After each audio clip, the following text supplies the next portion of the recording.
Hey everyone, welcome to our second session and our first kind of full session of play of Sleepaway by J Dragon. Sleepaway is a belonging outside belonging game about camp counselors defending the campers under their care from a malevolent entity known as the Lindwurm. Uh, this is a game. This game is hosted through the Gauntlet. The Gauntlet, for anyone who doesn't know, is a online role-playing group that publishes a gaming zine, the Codex, several different podcasts, as well as, most importantly for this, hosting an online gaming calendar that hosts dozens to hundreds of 100 events every week. I mean, every week, every month. Uh, uh, Mostly of the indie and OSR variety with gamers from all over the world. It is open to non-members. If anyone wants to, if you ever want to try giving a shot playing with us, or anyone here, feel free to pop over to the calendar through the link below. This, yeah, through the link below. We have gone over the lines and safety tools before, but as always, we're using lines and veils. Lines being things we are going to keep out of the fiction entirely. Veils being things that will not that we're fine being in the fiction, but we would rather not. Not dwell on the details of, and ask firsts, which are things we're fine being in the fiction. We just want check in with folks that we're okay with the fiction going in that direction. Script change, notably fast forward for when we want to skip over the details of something. Rewind for when we want to go back and retcon something in the fiction. And pause for when we want to take a moment and discuss where things are at. The X card, if anyone needs to find something uncomfortable or doesn't like where the fiction is going, just make a signal of an X or with your hands or in the chat, and we will stop, check in what's wrong, and remove it. You don't need to explain why you have a problem. You just need to let us know what we're going to remove so that we know to avoid it in the future. Um, and as well as the Gauntlet's open door policy. As always, if real life and problems with your computer take precedence, if you are at any times feel uncomfortable, need to go because of outside world concerns, feel free. We'll manage on. If you want to let us know if you think you'll be returning or how long you'll think you'll be gone, feel free, but it's by no means required. So that wraps us through with our with that. If we could go around now with doing some quick intros, we'll go via the character keeper, I think, and that opens actually with me. I'm Stephen, he, him. I am facilitating this run of Sleepaway. Sleepaway does not actually have a GM, much like most belonging outside belonging games. It is instead GM full. We'll all be taking on the GM duties from time to time. I am playing alternatively Sally, she, her, or Sylvain of the Ebon Wood, he, him. Sally runs the very, very small LARP club here at camp. There are her and two to three campers in it. Maybe I have cajoled Arlie into joining us. We'll see. Uh, but her character is Sylvain of the Ebon Wood. There's some gender he, him. There's some gender feels going on there. And I am the athlete. I am bad with emotions, good with my pretend sword. I'm good at lashing out and intimidating folks, pushing myself past my limit. So that's me. If we can continue on to our counselor, Arlie. Hello, I'm Maria. I use she, her pronouns, and I will be playing Arlie, who uses they, he pronouns, and they are our counselor. Arlie is soft and quiet and really, I think, reaches out to the more quiet campers because they see something that they recognize. They kind of like being here at the camp, and they'd rather be here than anywhere else. I don't know exactly why, but maybe it's because this is a comfortable place to be, and they have resisted leaving.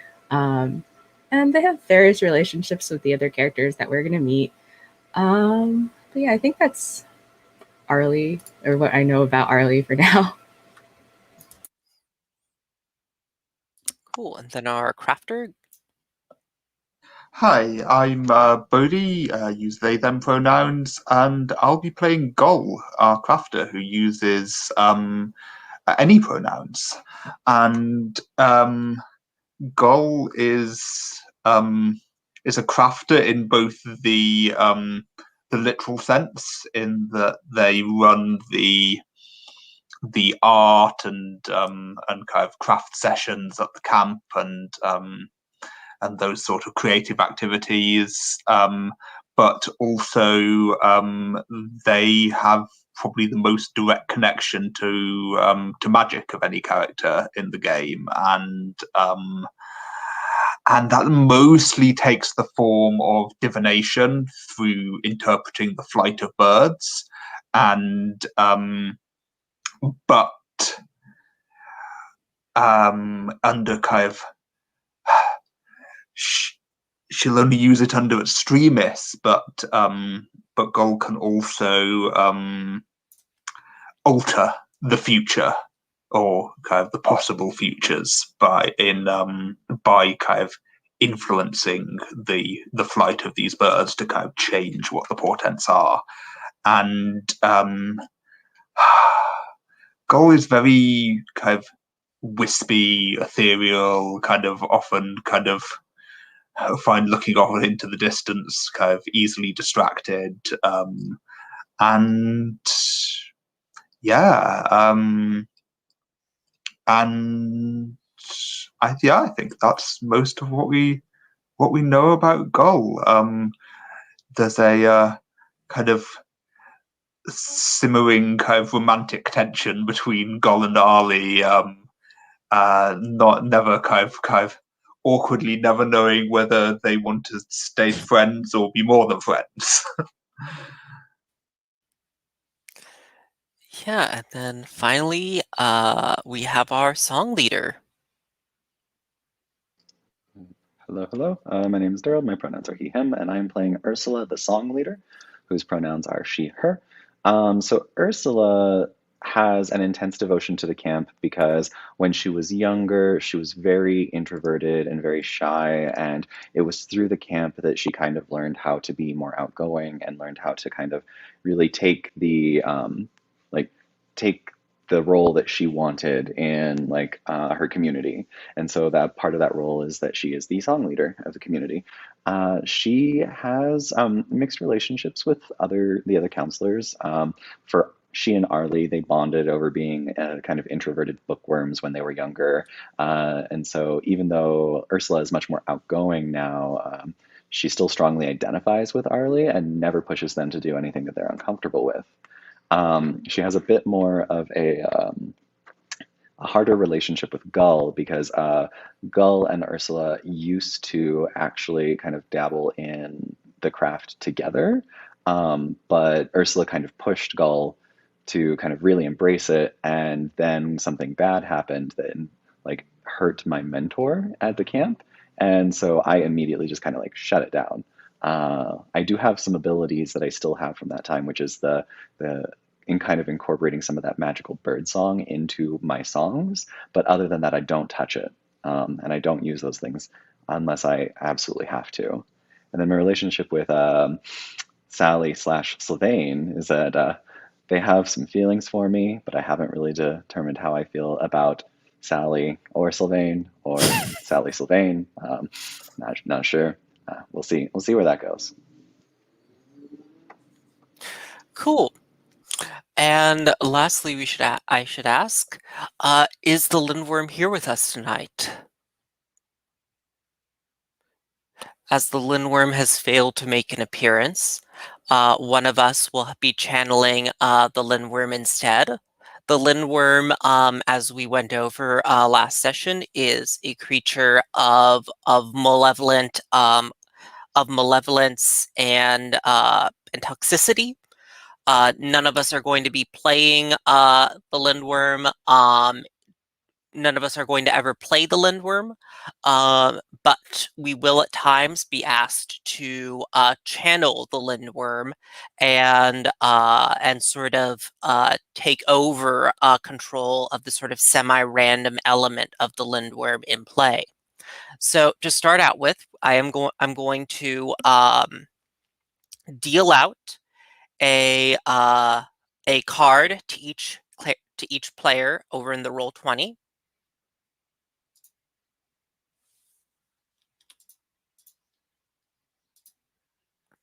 If you have the Queen of Spades, then you are channeling the Lindwurm for this particular session. Has everyone looked at their card? Just give me a thumbs up if you have. Cool. So the person channeling the Lindwurm has been decided. Let me recall these.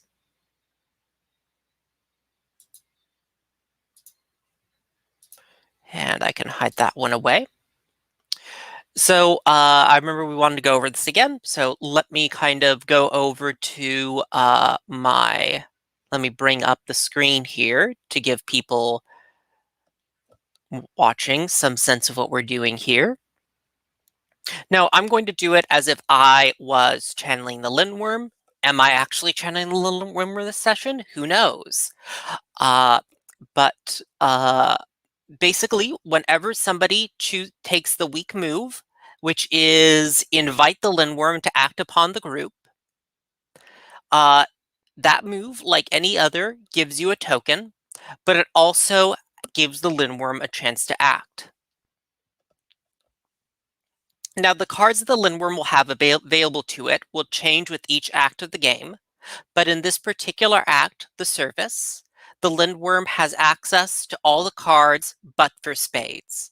Spades include the Lindwurm's most dangerous actions, whereas hearts include moments where the Lindwurm is unable to act.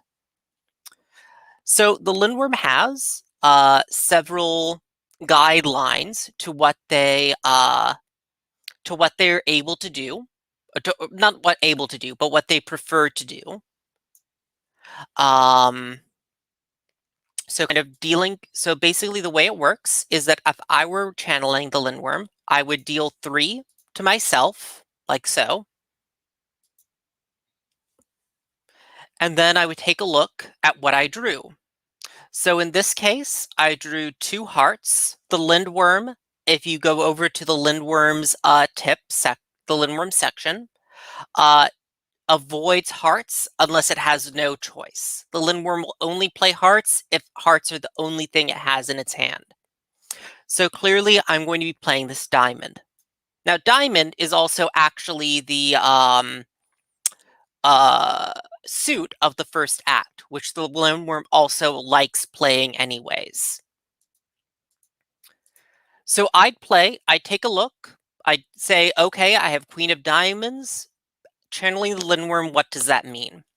I check over in the charts tab of the keeper. And let me I'll pull this over here. And I'd look at where the queen and the diamonds meet in the second section here.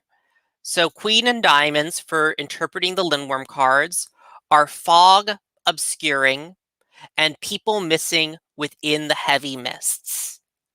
I say, well, all right, that sounds like we already know that the fields are mist covered, or that there's also a field everyone dreams about. Maybe I decide it might be interesting to play this card over here. Once I am done, I would give a knock on the table to let everyone know that I'm done with my turn.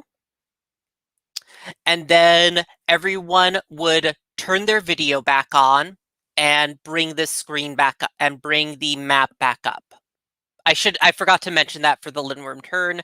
At the start, everybody's going to turn off their videos, and whenever the Lindwurm takes a turn, we'll turn off our videos and minimize our roll20. Once the person channeling the Lindwurm has played the card, they should recall the cards in their hand, give the signal, and then everyone will open their eyes and we'll all interpret the newly played card together. And we might decide it's somebody played the Lindwurm, somebody played this card on the field that everyone dreams about. So maybe we have a scene in which we're lost in our dream of this far field or something like that. So does that make sense to folks, or do we want to go over it a little bit more? Or any questions? Cool. All right. Let me recall this. So I should note, always recall the cards in your hand. Don't recall all because we'll be leaving the cards that the Lindwurm has played out on the map.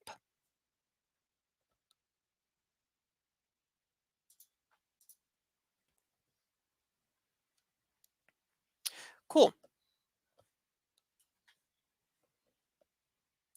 But let me bring back up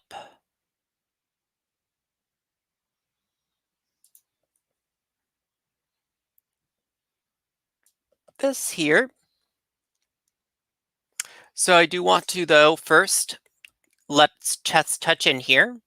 This first the game of Sleepaway is divided into several acts. There is more kind of narrative structure than is usual for a belonging outside belonging game.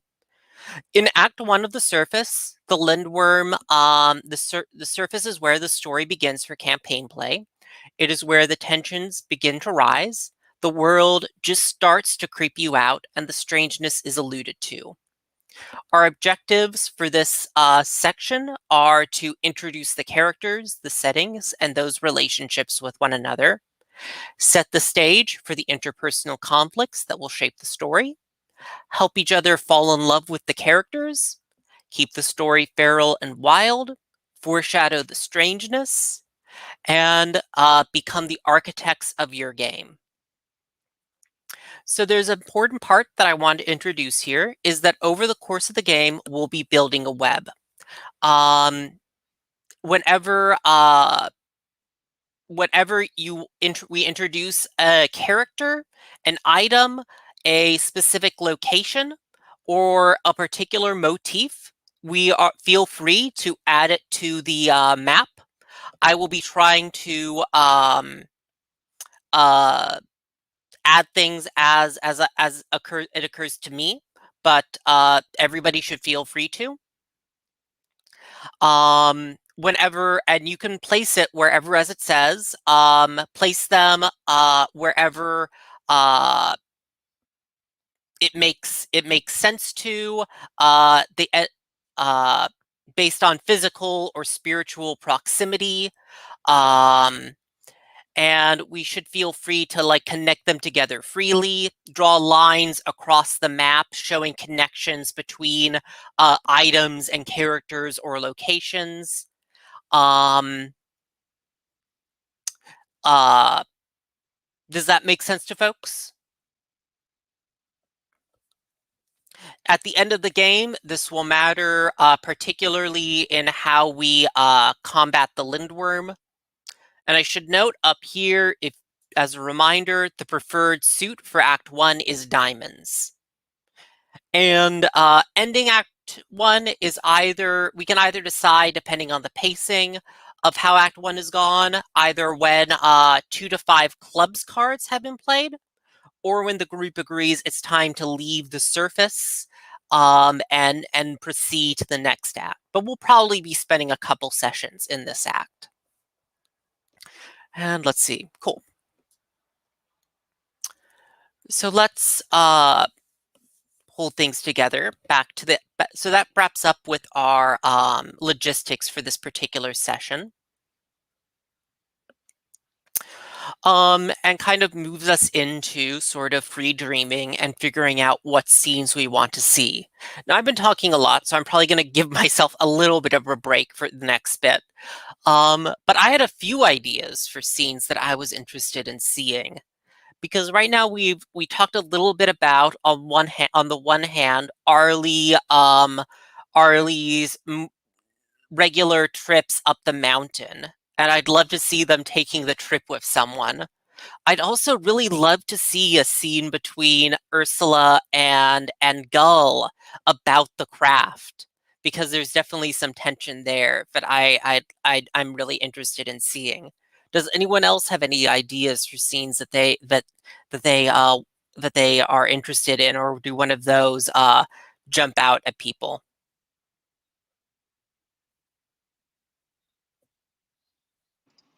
Those ones sound interesting to me. Yeah, it's less idea for a scene, but maybe the start of a scene. Like, I've got this image of kind of Gull keeping a notebook of different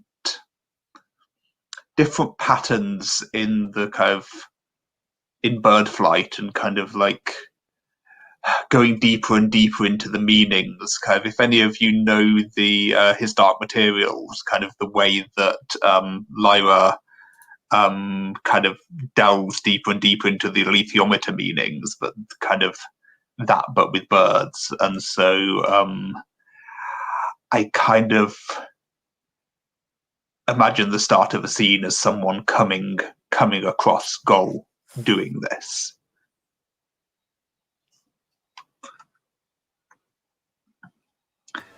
I can imagine maybe Gull could go along with Arlie to the mountain. I don't know if that's a good place to observe bird flight, but yeah, perhaps it depends on the type of birds, but absolutely, like it will. Arlie probably doesn't know much about birds, so it's like it's a high place. We can watch winged things from this high place, right? It's true, kind of like there's birds all around. I think Gull is kind of pointing out kind of like 4 or 5 different birds that Arlie hadn't quite spotted, because they're kind of just kind of sitting up in trees or being quiet. But it's been a while since I've kind of checked in with the birds up on the mountain. Yeah, it sounds good.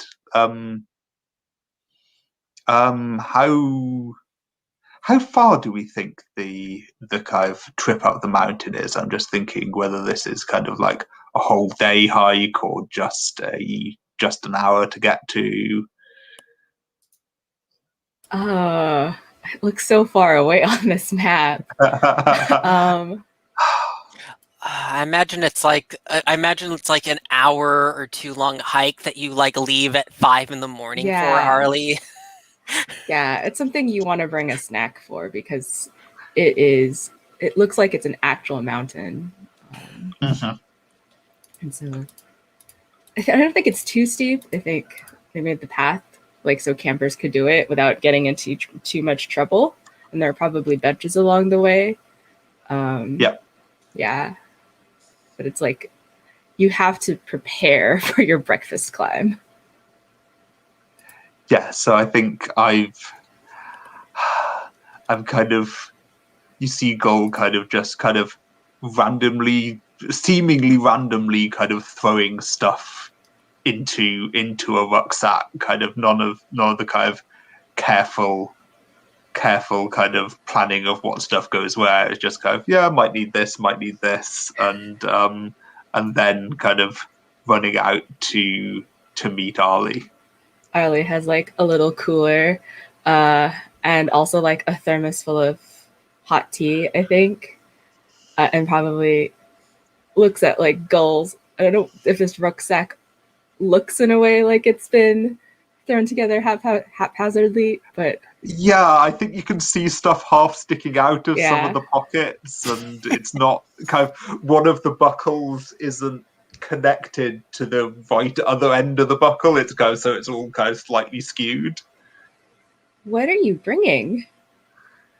Oh, just what I'll need. Kind of, it's and I'm kind of, I root through a little bit and pull out kind of, I've got some snacks, and there's kind of like some jerky maybe that's kind of like just wrapped up in a piece of paper, and kind of, I've got some snacks, I've got my art stuff, I've got my notebook, I've got some water, and I kind of think there's kind of two very mismatched bottles, but together kind of make up the right amount of water. Like I think you can see that kind of Gull has everything that they need. It's just none of it is organized.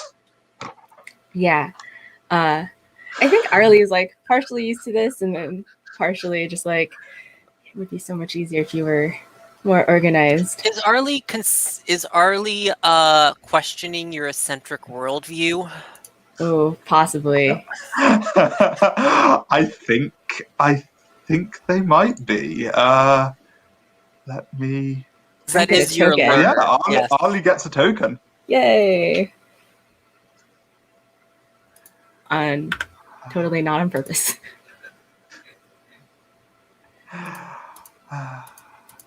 Yeah. Arlie just like pats the little pack. It says, "Oh, well, we'll have plenty of snacks. It'll be a breakfast feast." And I smile at that, and kind of like, you can see that I'm kind of eager to get going. I think I'm bouncing kind of from one foot to another a little bit. Kind of like, once I'm packed, I just want to be off and kind of get started on it. Yeah. Have you been to the mountain before? You have, probably. Or have you just not gone? I think it's been several years. I think kind of maybe haven't been since my last year as counselor in training. I've never actually kind of, since I've been a camp counsellor, I've never actually kind of had the chance to kind of get up there, or more to the point, kind of never managed to get up early enough. It's kind of taken someone else prodding me to kind of to get me up early enough so we can make it there and back before we have kind of our duties for the day. Yeah. And I think you can tell that Arlie's like a little excited to show you, like, there's probably been changes. Like, I think they're like, there's a new bench. It's got like a little name plaque on it with like camper graduates or something. It's definitely, it's become more of a path than it used to be back in those days. Cool. Yeah, looking forward to seeing those changes. Kind of, I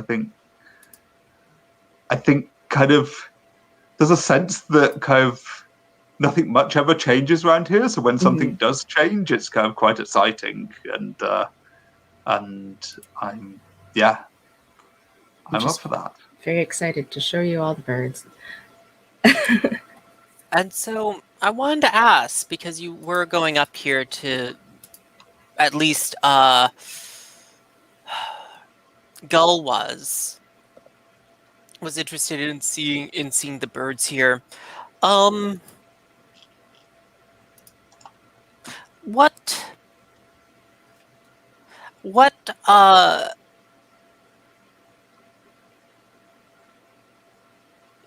yeah, I wanted to ask, what is it that like you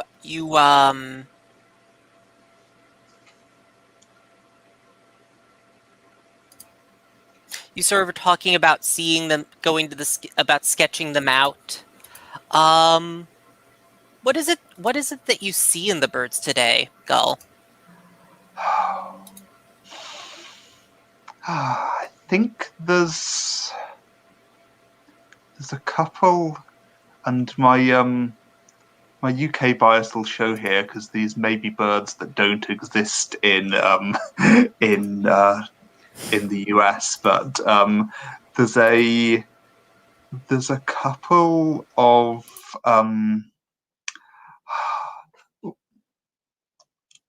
hello, anyone hear me now? Yep, yep.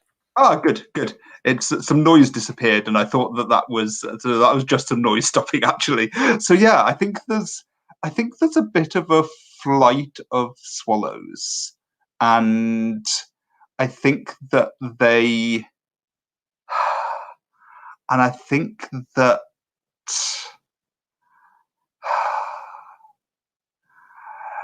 that they are flying down really low,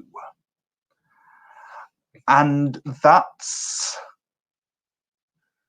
and there's a lot of them, and I think I can kind of feel that means it's not a very specific signal, but it's kind of changes in the air. There's kind of like something's going to kind of disturb the rhythm of the camp. I know this is the most kind of obvious thing ever, but kind of I think the goal looks at that, and they kind of like, from being all excited about the changes to the path, they go, ooh, because it reminds them that kind of not all changes are necessarily so positive. And there's a bit of kind of like, it's the sort of thing that just makes the skin crawl on the back of your neck for a moment, and then you kind of shake it off. Hmm. But yeah, So there's I this might moment of ask, skill. it sounds like a moment of fear here. Are you inviting the Lindwurm to act? Yes, I think I am. Yeah, I'm inviting the Lindwurm to act upon the group. All right. So the way this works is that if everyone could, well, basically, I'm going to minimize the screen so that, or I'm going to turn the screen here off so that folks cannot tell if I am the Lindworm quite easily. And then if everybody could stop their cameras, and I'm just going to. So basically, the Lindworm is free to draw 3 cards. They should deal them to themselves. And we will give them a moment to act, consider their cards, and decide which the Lindworm wants to play. And you should play it somewhere that you think is interesting to you to see it happen in the fiction, or where the Lindworm wants it to happen in the fiction. And when you're done, either knock on your table or tap on the mic a couple times to let us know that you are done.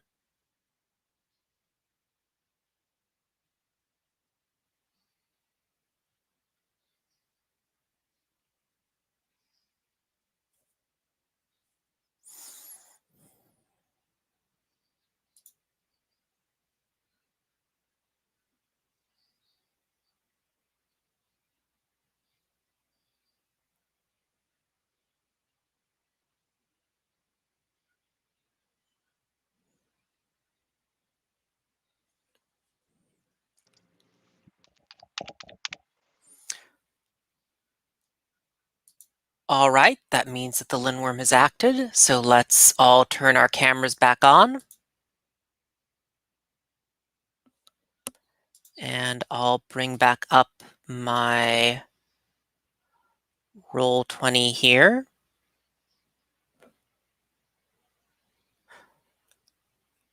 Okay, so we see we have a card here. We're going to flip it to the front, or there we go. And it is the King of Diamonds. And if we go over to our chart, we see that the King of Diamonds is cursed royalty, nightmares, a vivisected deer scattered on the branches. And some of these cards can be quite graphic. We can always feel free to veil or line things to a place we're more comfortable with. But what do people think happens here? I think that's actually Ace of Diamonds. Oh, is it That Ace? one. Oh, no, that's sorry, Ace. Right. So we're actually a strange massacre, scattered droplets of blood, drowned fish in the lake. So it's been played on the lake. So there's the implication that perhaps there is a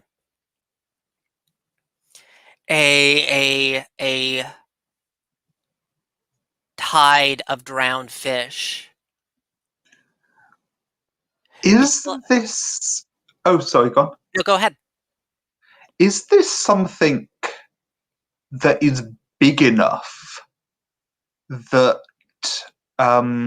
Ali and Gull, who may be still the only ones up at this point, can see in the distance as they kind of look back towards the lake? They just take a rest on the trail and kind of look back, and it's kind of something looks strange and off, and you kind of like, what's that? And there's this kind of like odd scum on the water and kind of little things floating that you can't quite see what they are. And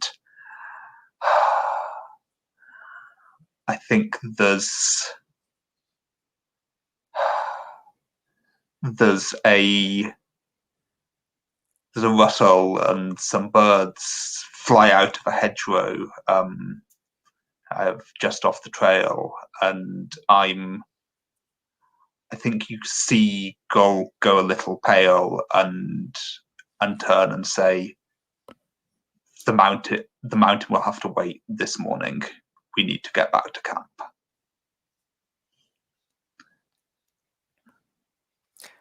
Cool. And I think that is an interesting point to end the scene there.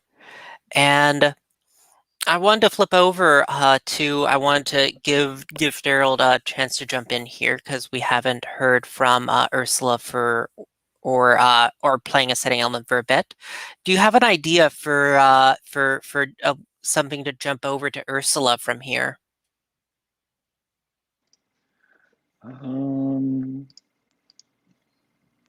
I would be fine to actually be like investigating at the dock to see like this site already, or perhaps like something in the woods, like maybe I've gone for a walk in the woods.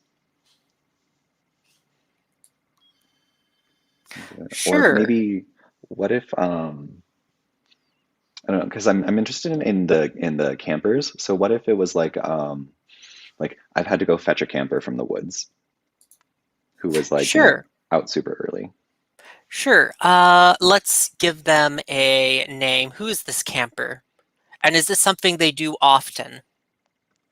I think this is probably like a regular pattern of behavior at this point. So like it's not so much like, oh my God, what are you doing out here? It's like, all right, it's Tuesday, you're out here again.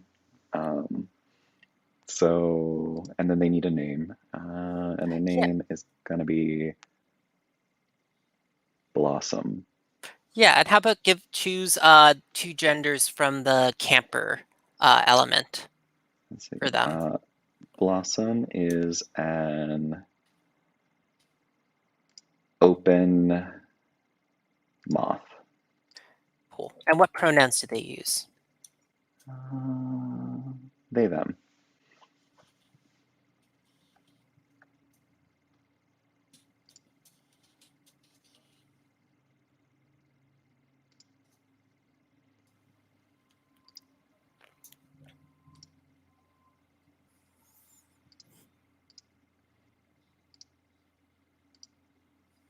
Cool. All right. So I think I like the idea that perhaps we pull things over to maybe the oldest tree, since that is kind of that big old landmark we have over there. Um, how do you think? How does Ursula look this morning as she's been dragged out to the woods to find Blossom yet again? Um, because it's kind of something that she's used to. She's probably already like up for the morning. She like planned for this. She went to bed early, so she's just like it's just gonna happen. It's just so like she's already dressed. She's wearing like shorts and probably like an oversized sweater with the camp logo on it. And it's like an older sweater because it's one that she's had since she was a camper. So it's actually maybe a little small, like goes up on the sleeve, on the wrists a little bit, but it's like one of her favorite sweaters, and hiking boots and that kind of thing. So, and then her hair is already like like put up in a ponytail and like ready to go.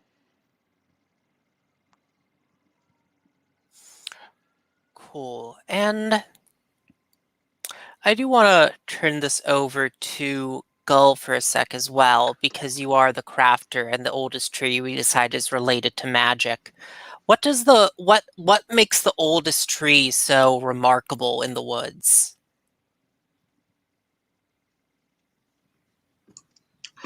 I think that.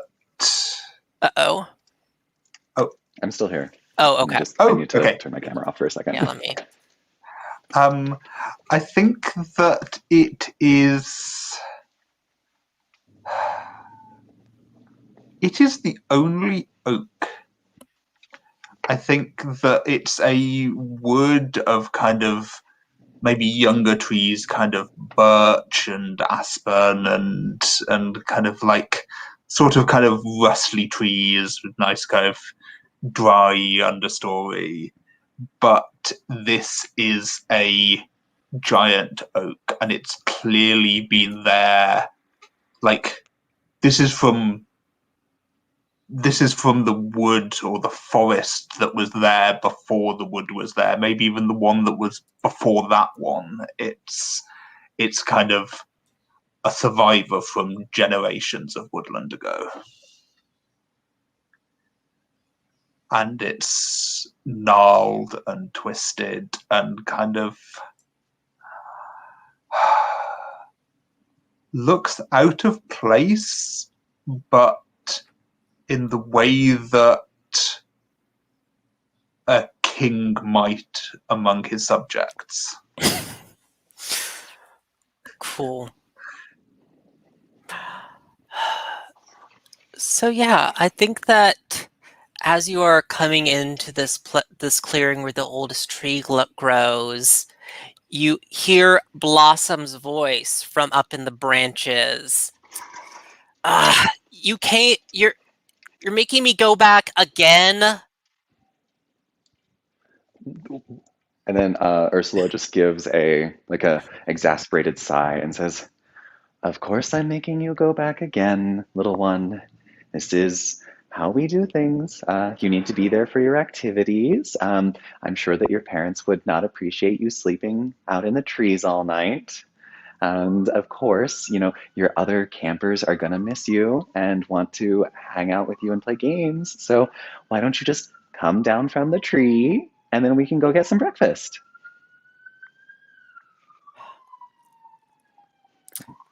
Like what? And she kind of like. I think you kind of like catch her like giving a little bit of a kind of like old people like eye roll up in the tree. Uh you don't know what my dad wants, Ursula. Regardless of what your dad does or doesn't want, this is what we need you to do. And sometimes, Blossom, we have to do things that we don't always want to do, but we do them for the good of our friends and the good of the people around us. So maybe we can stop climbing the tree every Tuesday morning.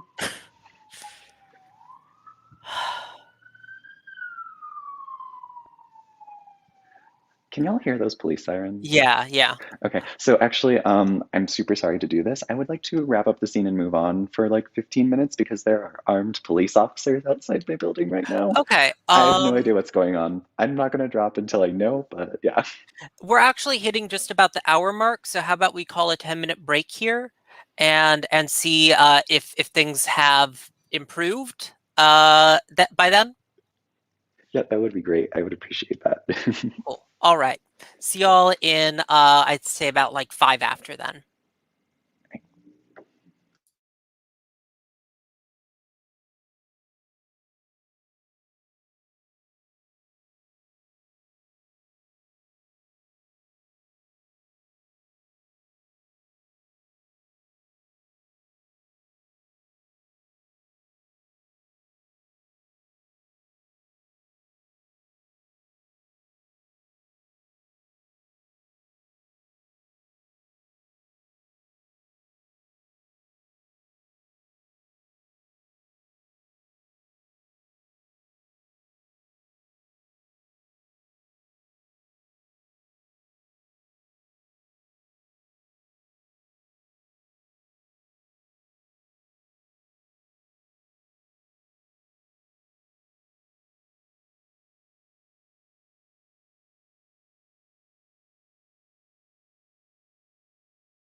So as an update, the armed police officers have moved down the block using one of their cruisers as cover. So I have no idea what's going on. They're moving away from me, so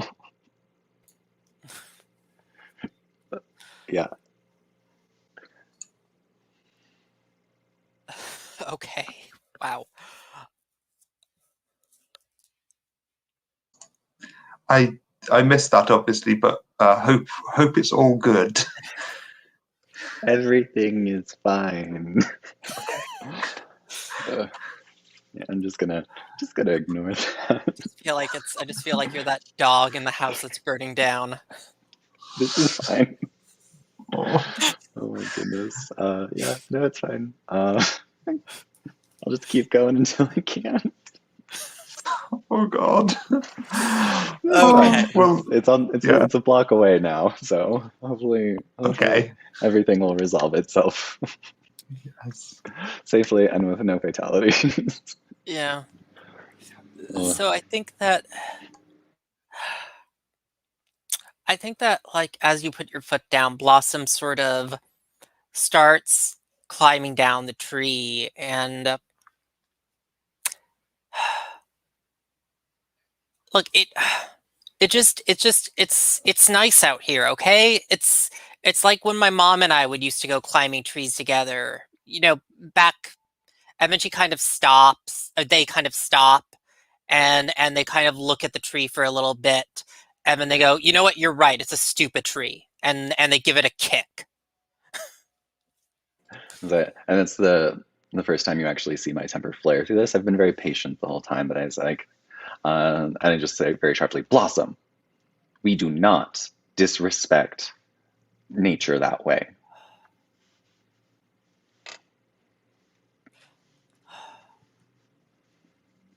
Oh, and I think this is definitely you hitting a weak move, right? Let's take a look. Wait, that's not player characters. Get involved in be overcome by someone else's fear, anger, or grief. Yes.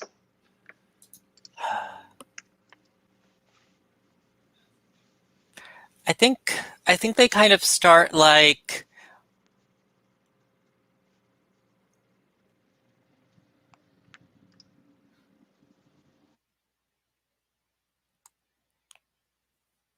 I think they kind of start and I kind of want to check in here. We didn't mark it, but are issues of grief okay with folks in the game, or do we want to give that a light touch?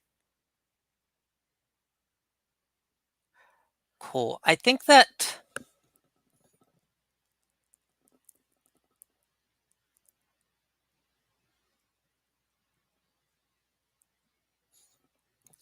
as once when you burst out like that, there's a kind of Blossom starts to tear up a little bit and looks down at the ground and I'm I'm sorry, Miss Ursula. I'm sorry. It's just it's been a year now and being out here it makes it feel a little bit easier not being with her. And I just instantly soften up a little bit and kind of go over and like, give their little shoulder a squeeze and say, "It's okay.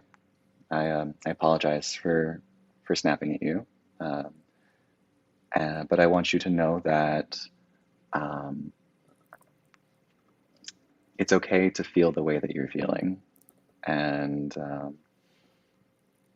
it takes a while, but the feeling will change. It'll get a little softer." And then, kind of like, without really giving them the chance to argue with me, I like scoop their hand up in mine and like start to kind of like slowly walk back down the path. And then I'm going to use my strong move, which is ease tensions with a song everybody knows by heart. Oh yeah, and what is this? What is like? Because we are not composers here, or professional singers. But what is the gist of this song? think it's probably like just like a I don't it's like it has the cadence of probably like a lullaby. You know, it's like a kind of like a calming song, and it probably uses like a nature metaphor. Like so, you sing it 4 times through, and it's each verse is about the seasons, Okay, and about how like things pass and then they grow again. cool. And I think that Blossom wipes at their eyes with their free hand a bit and slowly starts to sing along with you by the second verse, and their voice grows a bit stronger by the third and fourth. And we see the two of you walking down the path out of the woods together. Is that kind of a good point to end things there, do you think, Daryl? Or did you want to push things anywhere else? I would love just to like, as we're walking away from the tree, Sure. like if there's some sort of like echo or resonance or like some move that the magic makes to kind of, or maybe the woods, to just kind of like echo back that whole scene. Yeah, because we do have, I think that, so do we think that it reveals lies through birdsong? Do we think that it reveals the lies through the silence of birdsong or through the sound of birdsong?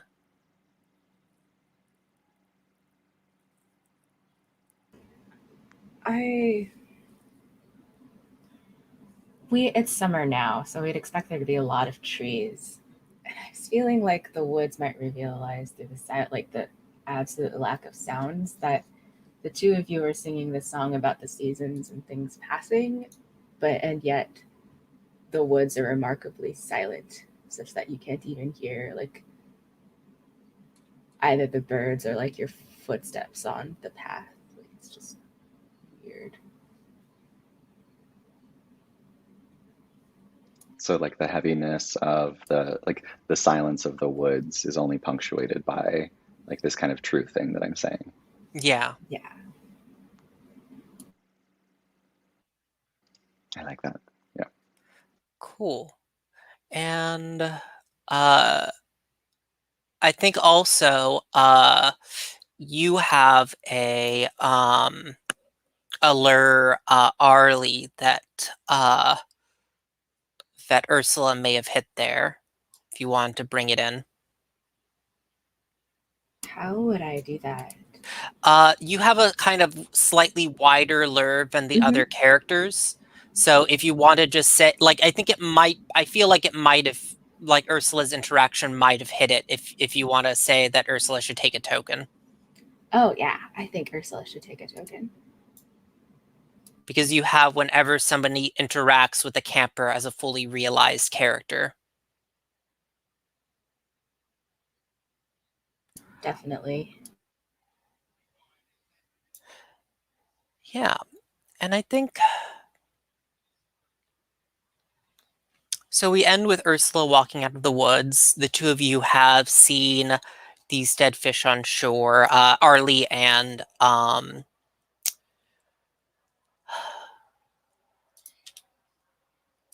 Gone. Gull. Yeah. Where do we want to push things from here? I think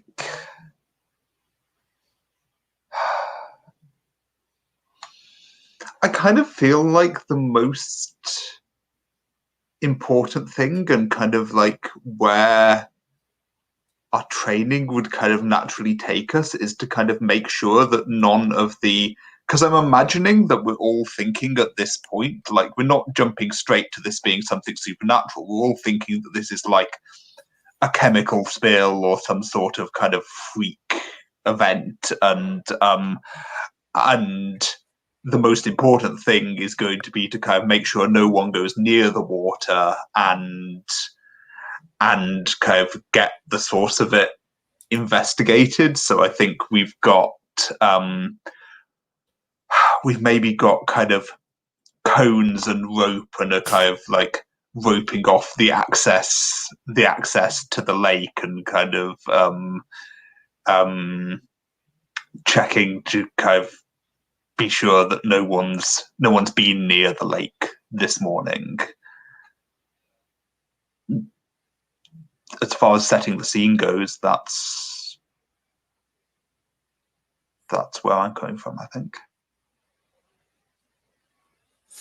Cool. And because I am kind of interested in getting a chance to introduce Sally at some point. And I'm kind of thinking of a way to bring her into the story or to introduce her in some way. Let me jump over to the surface because it also has some observations.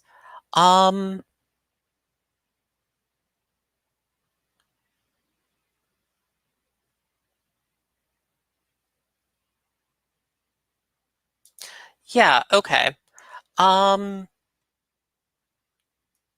So I definitely think that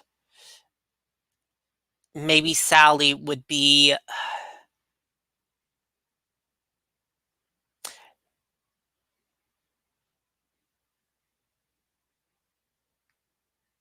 taking some role in this.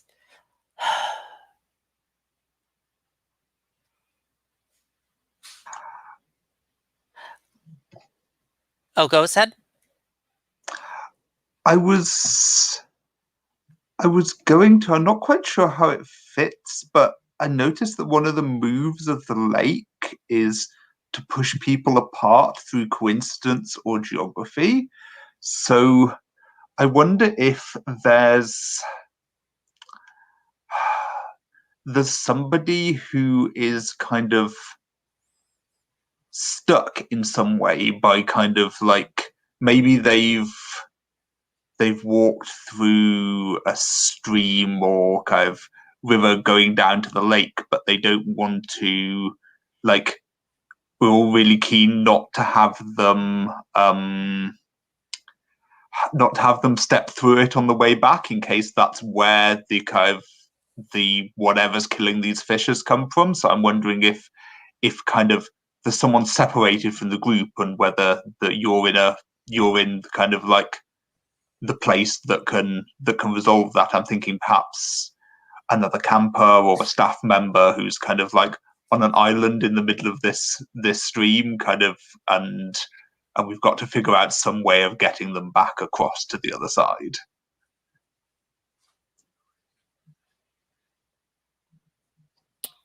How does that sound to you?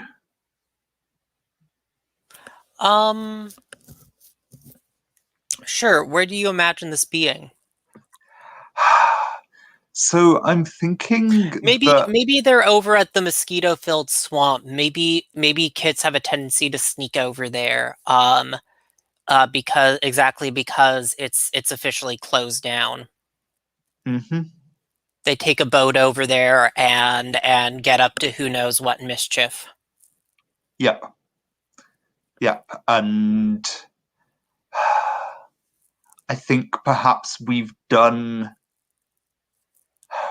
a head count and kind of 2 or 3 campers are missing, and should we say 2 campers missing? That work for everyone? Sure. Arlie and Ursula do the two, or I'll go Arlie and Gull because Ursula's introduced a camper. How about you introduce 2 campers that of the bunch here at camp? Sure. I was wondering, could these campers potentially be part of Sally's LARP? Sure. Club? Yeah. Like, you have extra reason Perfect. to go searching for them. Oh,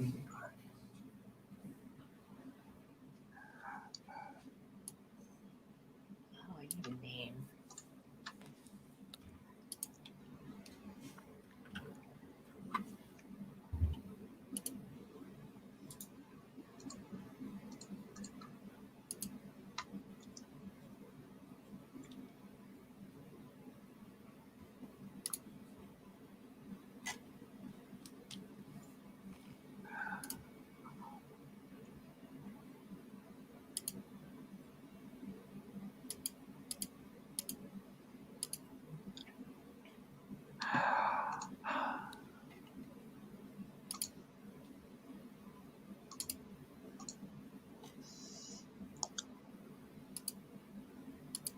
So, I think I'm going to introduce Finley, Okay. who is a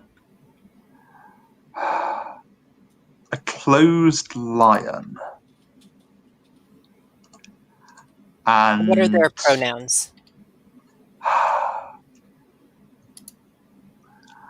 I think he, him. Let's go with he, him, because we haven't had any characters with he, him so far. I will also introduce Glenn. One or two N's? 2 N's. I'm typing it in. Oh, you got it. Glenn uses she, her pronouns, and she is an overflowing pill bug.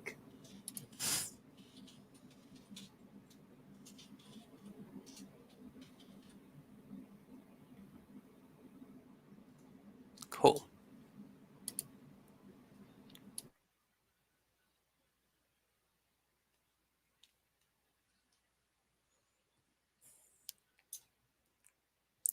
Yeah, and I think that definitely I think that also I think probably I did pointedly ask not Gull to help me out because while I like Gull, I also think they're soft. um, you know, I kind of go like, Arlie, do you want to come with me on this? As Gull is standing right next to you at some point, probably. You think Gull is softer than Arlie? Yes. Arlie is a rock troll. Right. Soft spoken but giant. Sally, are you being Sylvain right now? I'm Sally right now. I'm just observing that you're also a rock troll. I feel like I don't feel like a rock in any way. And rocks sink in lakes, by the way. And if this is part of your plan to get me to join your LARPing club, it's... I mean, okay. I maybe drew a few sketches, but that's neither here nor there. Did you talk your campers into going to the swamp? No, of course I did not talk my characters into going to the swamp, Arlie. I just had to make sure. I do not tell my campers to go to dangerous banned areas. I know that you think that I am irresponsible, Arlie, but I am not. And I think I am actually misinterpreting someone's actions. Apparently. Arlie is just like, I think he looks a little bit like hurt that you're taking their words this way. I didn't mean to say anything. Fine, whatever, Arlie. Gull, can you come? And I think Gull just raises their eyebrow and kind of like, well, as I seem to be the only other person available, I guess. Cool, I guess yes. you'll And you'll have to have me. I pull you into the canoe. And I feel like I'm kind of indirectly asking kind of why doesn't your character believe in me through a kind of pointed barb? But I can be more direct about no, asking yeah, that. because because I should note the highlighted questions you get to ask from player to player. And it's something that your character is just able to figure out. Yeah, I think that like you're not like I feel like you're like I don't know. I guess kind of what I'm thinking is that Sally feels like you're a little bit too squishy and not in like the cuddly way that Arlie is, where they're all so big and like and solid, like emotionally solid. I think you're squishy and you don't put your foot down like Ursula does. Yeah, yeah, and I Sorry. no, it's As a fine. player, I'm sorry. No, it's all good. Like I think that um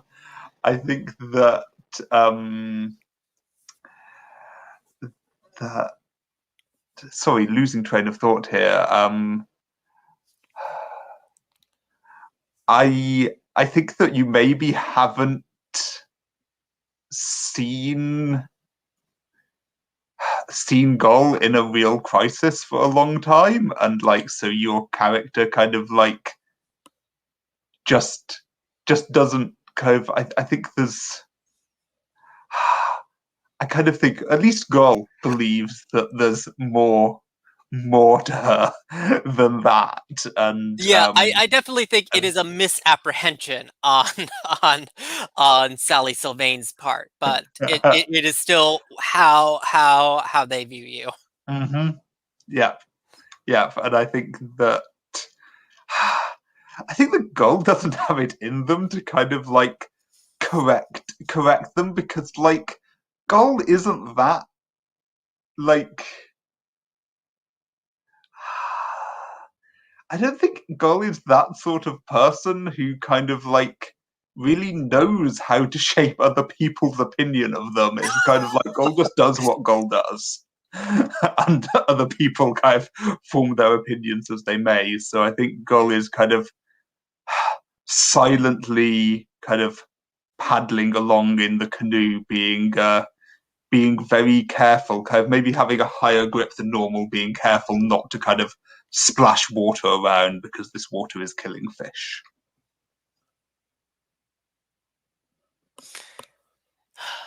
Yeah, and I know there's a dock on the other side of the mosquito-filled swamp, near that mosquito-filled swamp. What what kind of what did we have over here before we kind of abandoned that part of the lake? I'm throwing this out to like anyone because I feel like there's an old amphitheater out there that like we used to use for like movie nights or something like that. But rowing the campers across the lake or walking them along the edge of the forest and the beach was probably like not the ideal thing to do at night. So maybe like the camp had invested in like an inflatable projection screen or something so we can watch them on the field now. But the amphitheater is still there and it has fallen into like disrepair.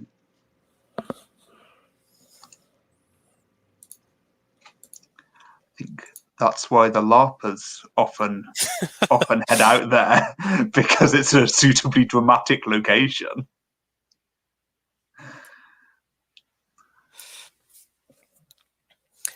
and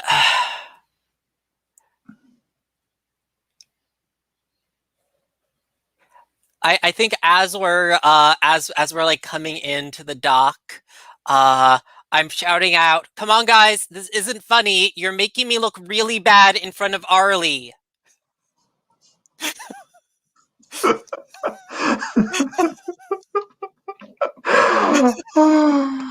Wait, did you leave Arlie on the other shore though? Yeah, no, Okay, I yeah. know, but like, we, you implied that I was irresponsible, so One can only imply the truth.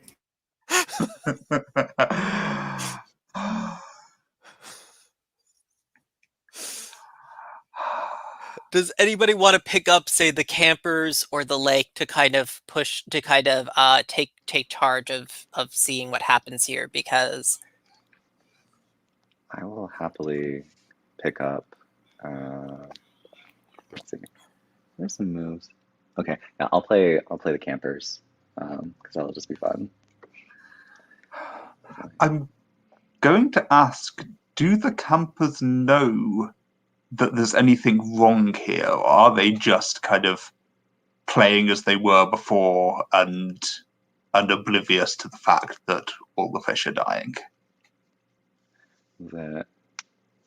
I think they're playing. I think that they haven't they're not playing. They don't think they're playing. They're like they probably shout back at you because you've just asked them to like stop embarrassing. It's like but Sir Sylvain, we need to save the day, and we need to rescue we need to rescue the treasure from the dreaded dragon in the forest. And they like run up to you're probably still on the lake, so they run up to the dock and they've got like sticks that they're using as swords. They're saying, plus we want to level up today.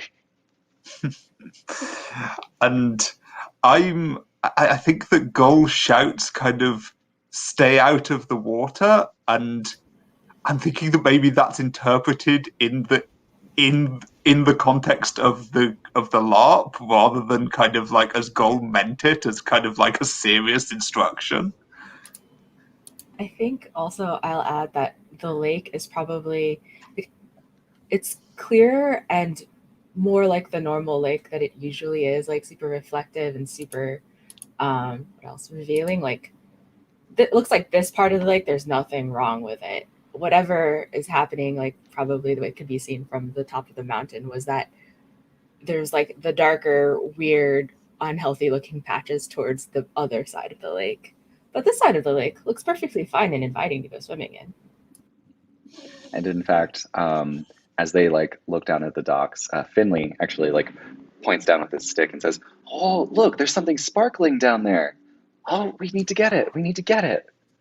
And so you see like him set down his little sword, like stick sword, and like he like pulls off his shoes because you never jump into a lake with shoes on, and is like getting ready to jump into the water. So I think that Gull at this point is taking action, leaving themselves vulnerable, and I think is jumping, kind of like making a leap from the canoe, which isn't really properly tied up yet, to the dock to try and stop kind of Finley doing this. Kind of like it's just impulsive action. And I think kind of like halfway through, Gull is remembering their fear of the lake, and kind of Gull is freaking themselves out here, I think. And I'm not sure kind of how it goes yet, but I'd like to see how Sally reacts to this. I think I even like the idea that we have that there's something sparkly down there in the lake. Is like your foot caught on whatever that thing down there is?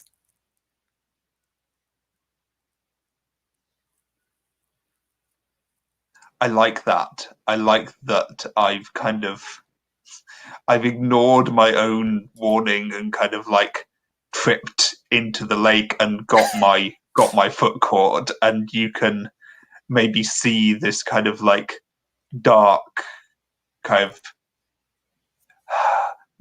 patch of kind of obviously something wrong with it water, kind of like it's kind of just visible like towards the horizon now, which won't be that far away given that we're right at kind of down at the lake surface. It's kind of the wind's gradually blowing it towards here, and I can't get my foot through.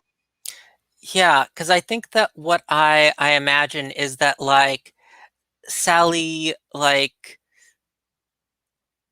pulls her Sylvan cape around her and does like dives into the water, and we see her go down like shoot down to like the bed and like tug at this thing that you are your leg is caught in, and I'm performing a feat of mythical physical ability. And I think like with this wrenching tug, you find that you're free. Uh, And Gull?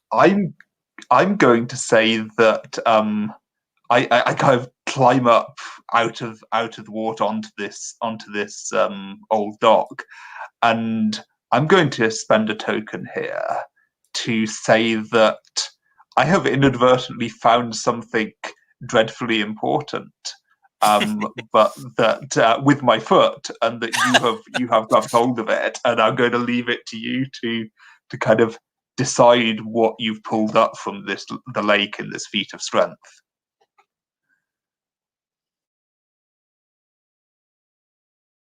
Well, being that the campers were looking for treasure, I really like the idea that maybe it's actually like, it was really tugging on you, Gull, as if it was like really motivated by something. But when you look down on it, it could just be like a gold chain with a locket on it. Yeah, I was thinking something like that. And I was thinking because we are out at the old camp and nostalgia feels in play here, I feel like, oh, you know what? I think as we look down on it, the two of us recognize it as like a locket belonging to that friend that went missing.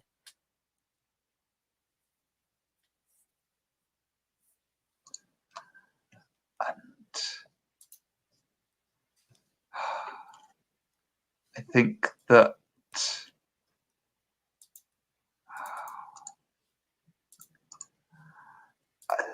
Gull is going to be very, very freaked out by this, and probably going to just kind of twine their fingers together. This is I'm not actually teaching someone a small charm for good luck, but I think this is kind of like a charm for good luck. It's got hardly any power at all, but there's a spark of that there, and I'm kind of like, I just do that a bit kind of impulsively. It's a little bit more than crossing your fingers, and I think I'm just looking at Sally kind of straight in the eyes. I don't want to kind of like actually put voice to kind of like this person who kind of like I think we perhaps all convinced ourselves kind of like was kind of all try, well, at least Gull was trying to forget, and kind of that's kind of, oh wow, like this is, yeah, this is Yeah, freaky, and basically. while Sally could uh actually note that this is something important, I have 0 tokens.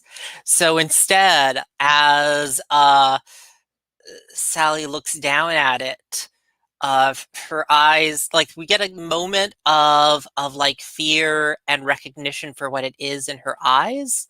But I think that she's instead going to reject a moment where I could open up and bottle up my feelings instead.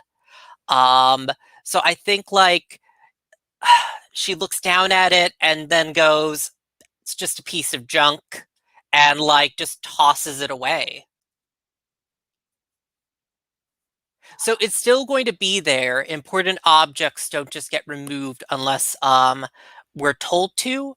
But I'm just but Sally is not carrying it and is just tossing it down back onto the docks where she found it. Because she's not acknowledging what that is.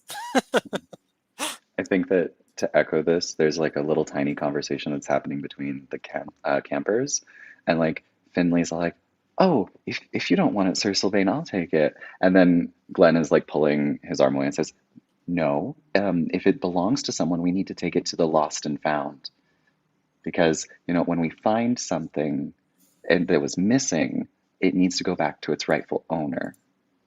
And so she's kind of just like lecturing him about it, but that like harkens back to this whole like lost and found friend. Are y'all still in the water partially, or have you crawled onto the dock? I think like we've crawled up onto the dock or back into the canoe at this point because Okay. I pulled Gull free. Cool. In that case, I think the lake will do its best to at least make it a little bit harder for the secret to be revealed. And I think, like, as the locket is sinking into the ground, just like the movements of the canoe and everyone is just like pushing up silt from the bottom of the lake. And so where that used to be a clearly visible shiny thing in the water, it's now all just murky, and the lake is losing that weirdly clean and reflective look that it had from before. And if you were to look, you'd have to go underwater and dig for it, possibly. Go on.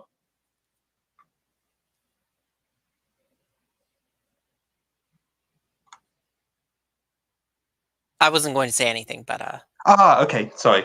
I think that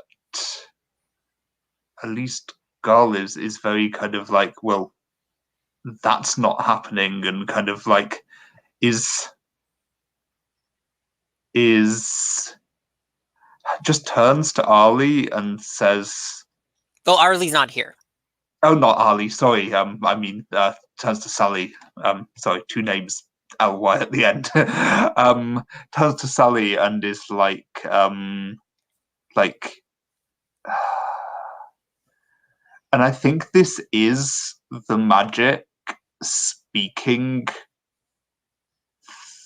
through her, and they're saying,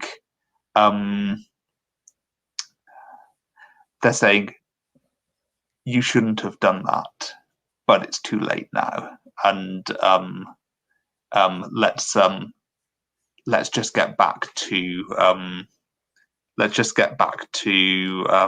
camp while we still can." I kind of give you a look and then laugh a little and shove you and say weirdo. And I think you get a token for that because you're questioning my eccentric worldview. And then I kind of go in my Sylvan voice. Good work, heroes. You have succeeded in your quest.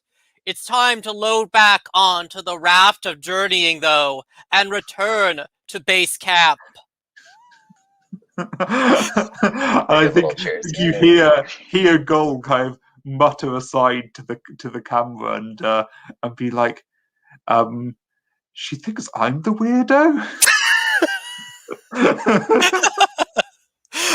Yeah.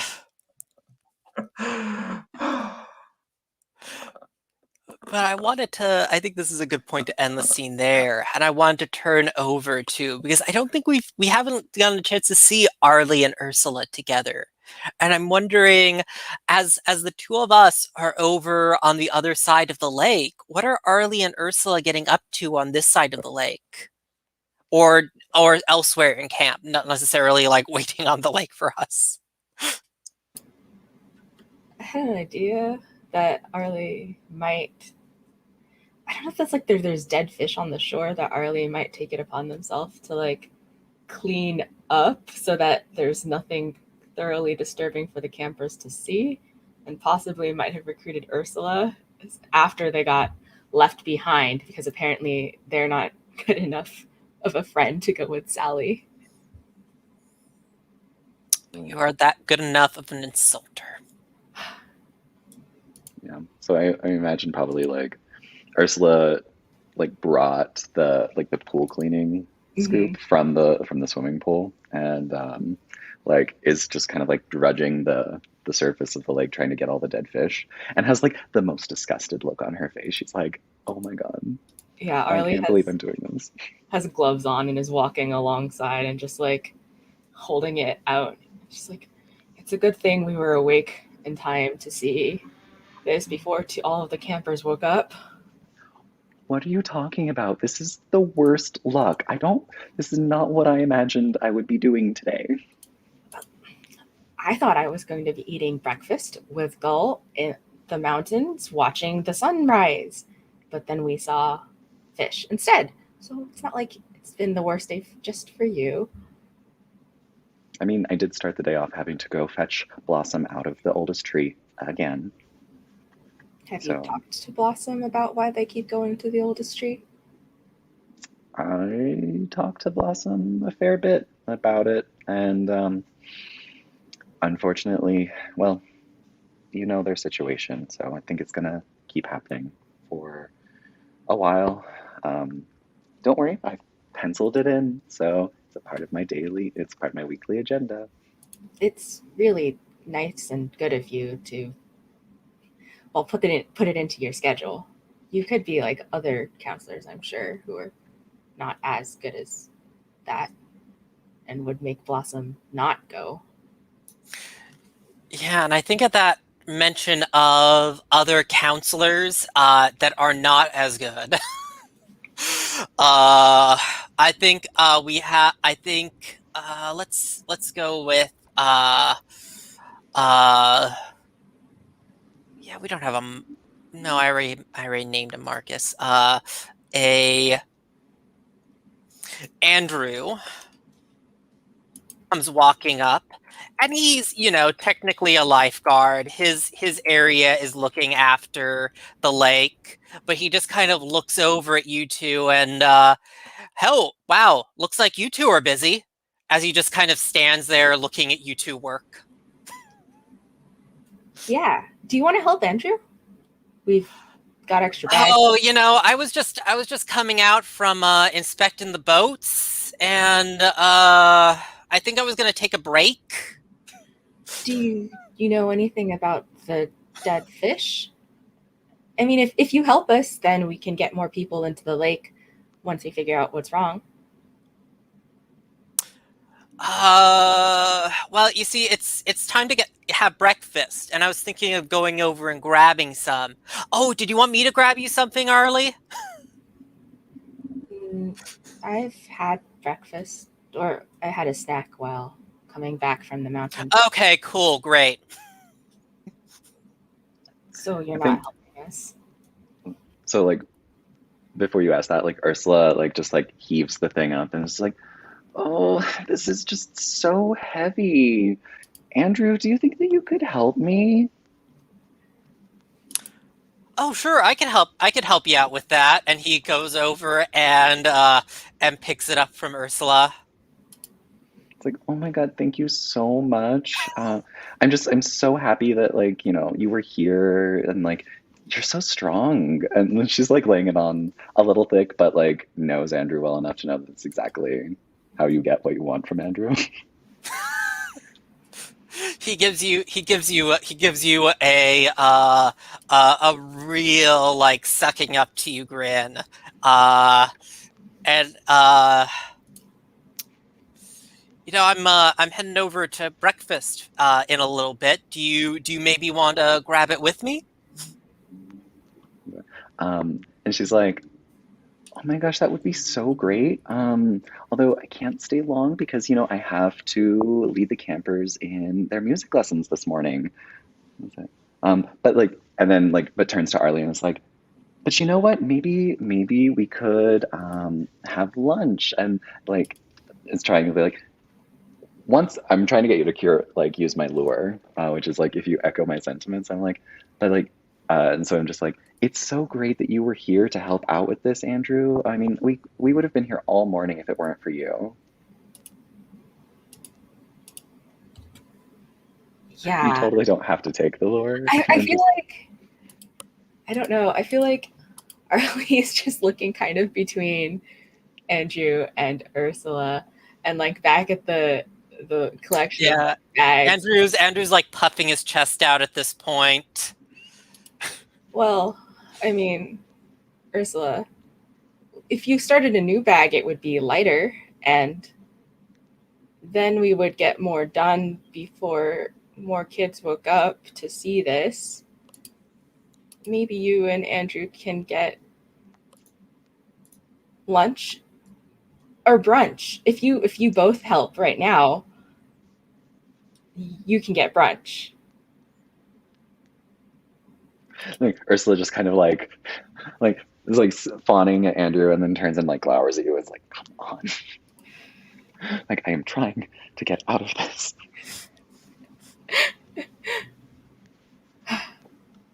But if you, I guess. Wait, is Ursula trying to get out of the lunch with Andrew or out of carrying the fish? Both. Both. uh, uh, uh. Well, I guess I can. How can Arlie tell that Ursula is trying to get out of lunch with Andrew? I would say that this actually probably, I want this to be kind of like almost like a reference to like an old book series that we used to read. Okay. Like maybe there was this character who was that kind of like flirtatious, like Yeah. kind of like ingenue who always got what she wanted by doing these things. And so like you pick up on the fact that I'm like using this old standby. Yeah. Okay. Yeah, and I think I just like can't think apparently. Harley is just going to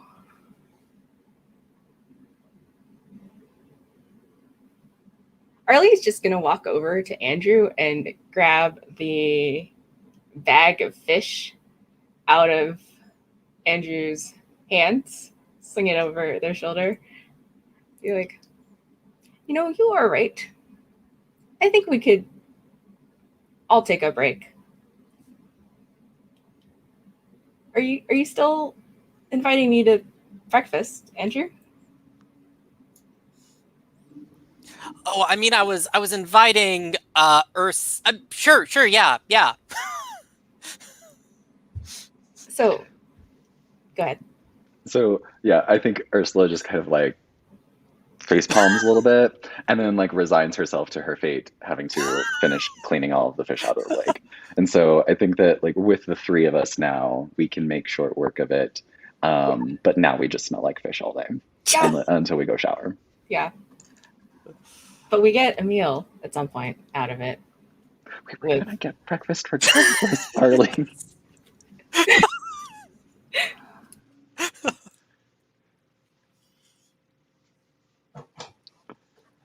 Yeah, so, oh gosh. All my weak moves are too powerful right now.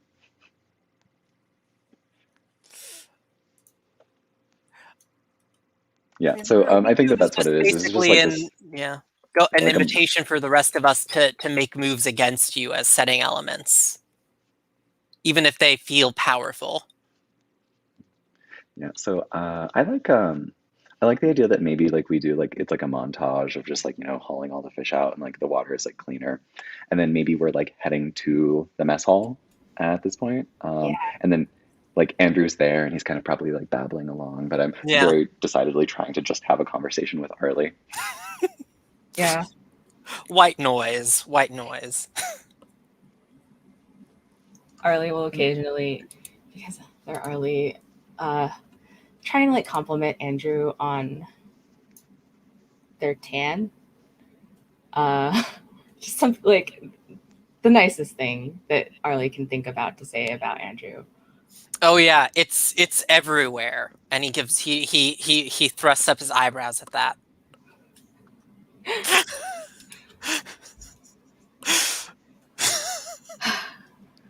Ursula's just immediately like, oh, I really hope that they still have oatmeal. So like, if anybody wants me to tone Andrew down, he's a terrible person though. Andrew can continue to be terrible. Yep.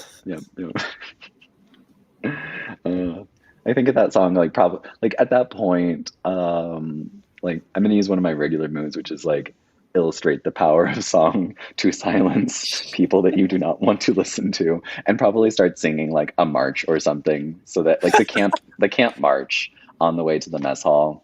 And when Ursula sings, you don't leave her hanging. So Arlie joins in and glares at Andrew. Yeah, Andrew Andrew doesn't join in joins in once the glaring starts, and he doesn't know half the words, but there's like church singing, like yeah, like just making noises and trying to match the tune.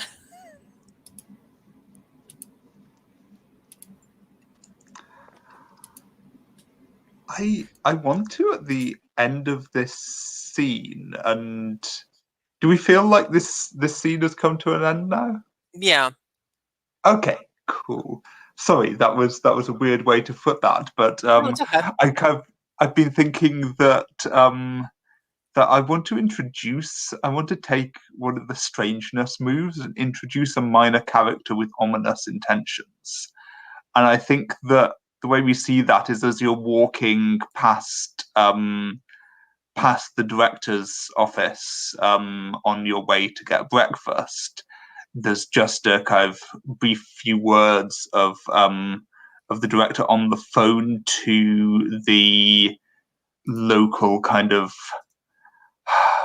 park or kind of area ranger service, and kind of calling up the person who's responsible for kind of like keeping an eye on the nature around in this area, and kind of like asking them to come over because there's been a load of dead fish found in the lake.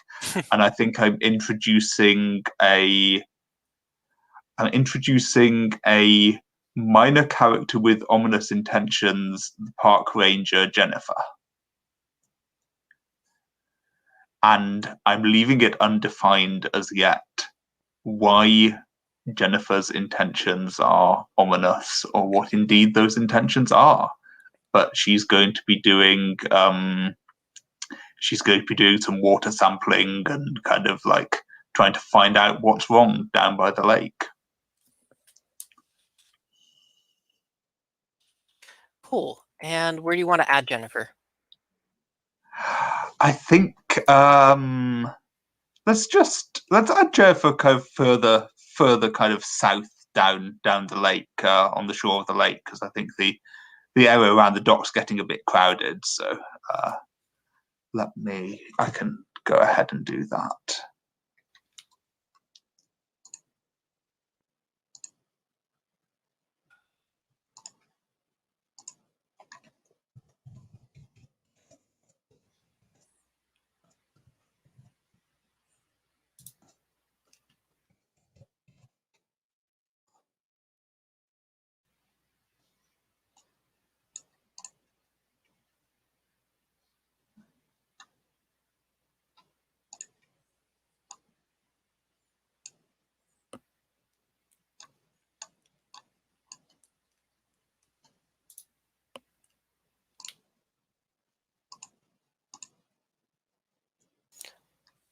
Cool.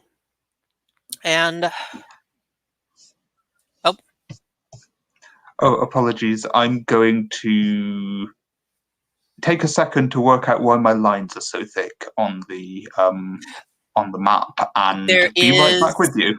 yeah, if you go up to line, if you're using the line tool, there's an option that says thickness, and you need to change it to a thinner line, and you need to right click to end the current line you're drawing. Because otherwise you'll just continue drawing, Fantastic. see one single line that continues on. It was the right click that I was missing. I also need to make it thinner, but that was why my line was going everywhere. So and right click. Perfect. Cool. And I think we'll maybe call one more scene and then the second break, and see where we want to wrap the session up for the day. I kind of like the idea of moving things to a mess hall. It's an opportunity for our characters to be to meet back up, and for something to happen at this mess hall. Because when you get a bunch of kids in a common eating area, what can go wrong? What I kind of wanted to throw out to people to kind of define this a little bit. What are kind of what is our mess hall like? Is it an old building? Is it one of the newer buildings in the camp? Sorry, real quick. Could we actually bio break now and Oh, then sure, go into the next sure. scene? Yeah, no, Yeah. that's fine. We'll meet back up at 10 after if that works for folks. Cool. See you in a bit.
it is snowing heavily where I am, which is the oddest thing because it's about 6 weeks after you'd expect the last snow to happen.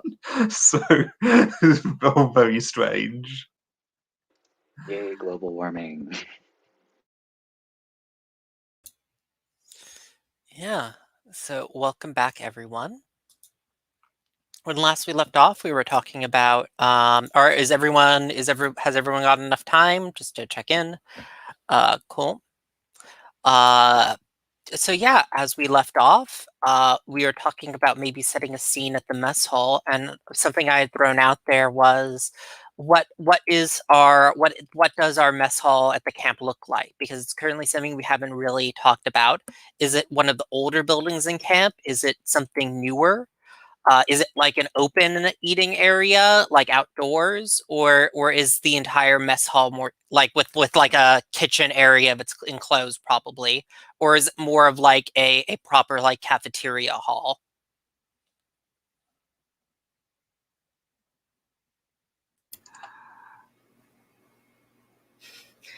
I was thinking, I like the idea that it's a newer building because someone at some point probably had like regulations about cleanliness and health stuff. I don't know anything about summer camps anymore.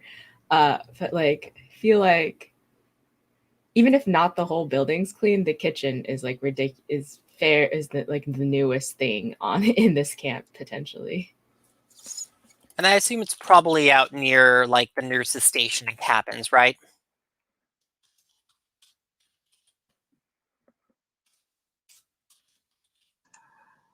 And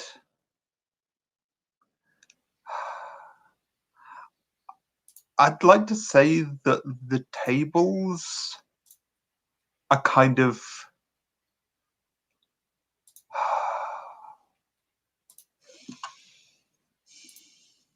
see, I was going to say really, really big, but like actually, I'm going to say lots of like really quite small scattered tables because I think that works better for scenes and they're kind of like they're not arranged in any sort of order and they're kind of maybe multiple different shapes because someone thought that was a good idea that it looks nicer but is a kind of like massive pain when you come to stack the tables up for any reason and you've got these kind of like tables of different sizes and shapes and kind of everything kind of all kind of dotted around and scattered. So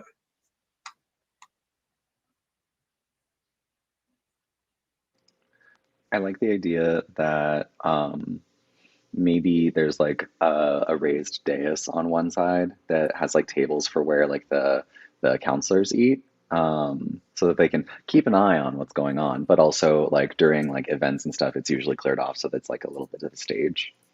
Mm-hmm.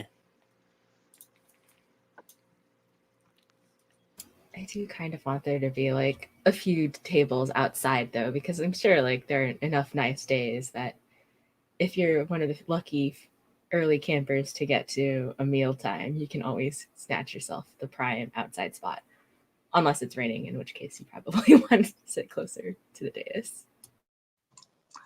maybe being a newer building, kind of it's got a fancy feature like as well as these few tables that are fully outside. Maybe the walls kind of like roll up, they're roller shutters, and kind of like so it can be kind of slightly more kind of like semi outside if it's nice weather, or they can be closed for kind of bad weather.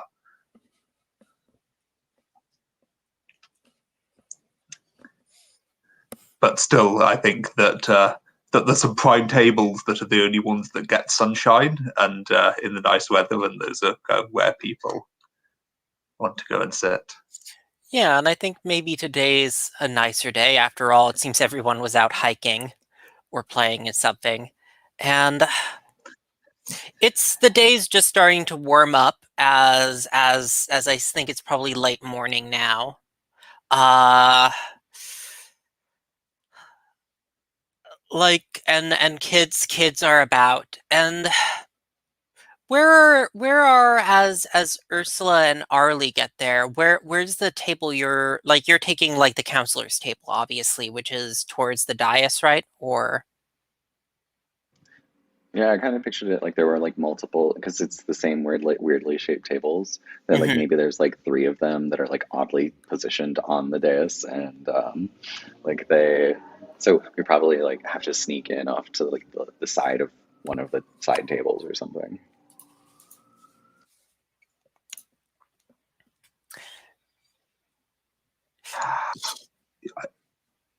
Go ahead.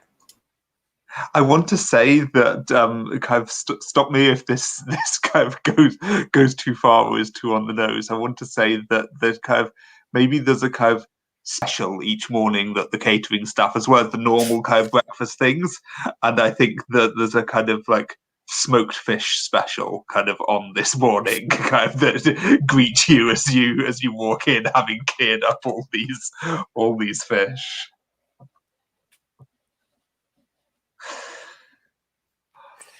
Oh, and I do think as Arlie and Ursula are sitting down, Sally takes a seat across from the two of you and very pointedly says, "Oh, good morning, Ursula. How are you doing today, Ursula?"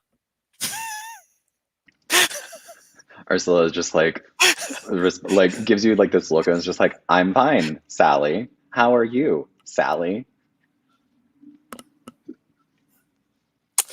Oh, I'm doing fine. I certainly was able to handle myself very well on my own today.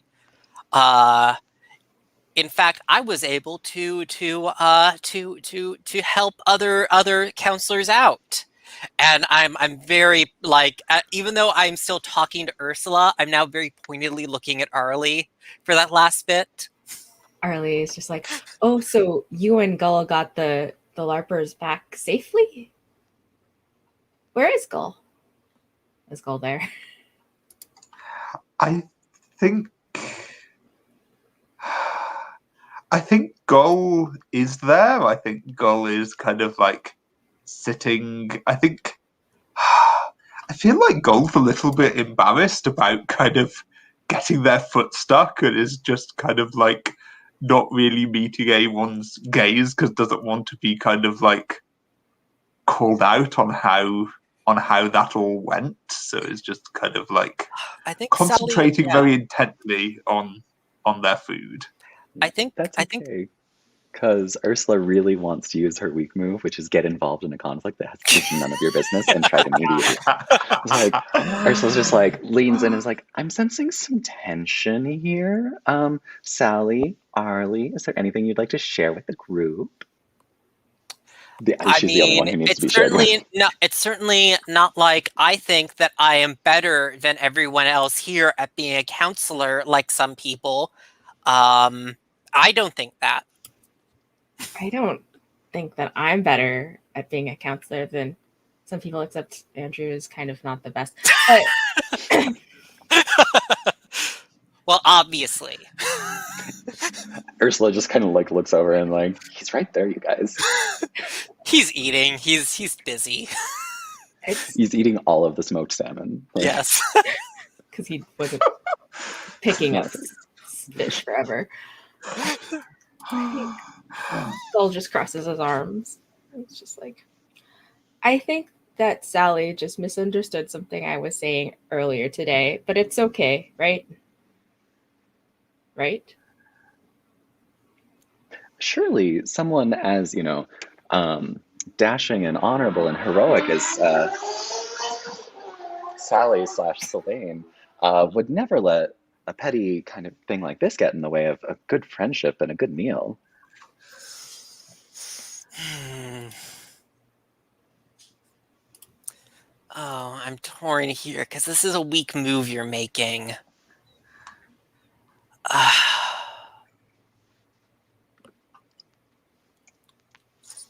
I think I think that as I kind of glower at you,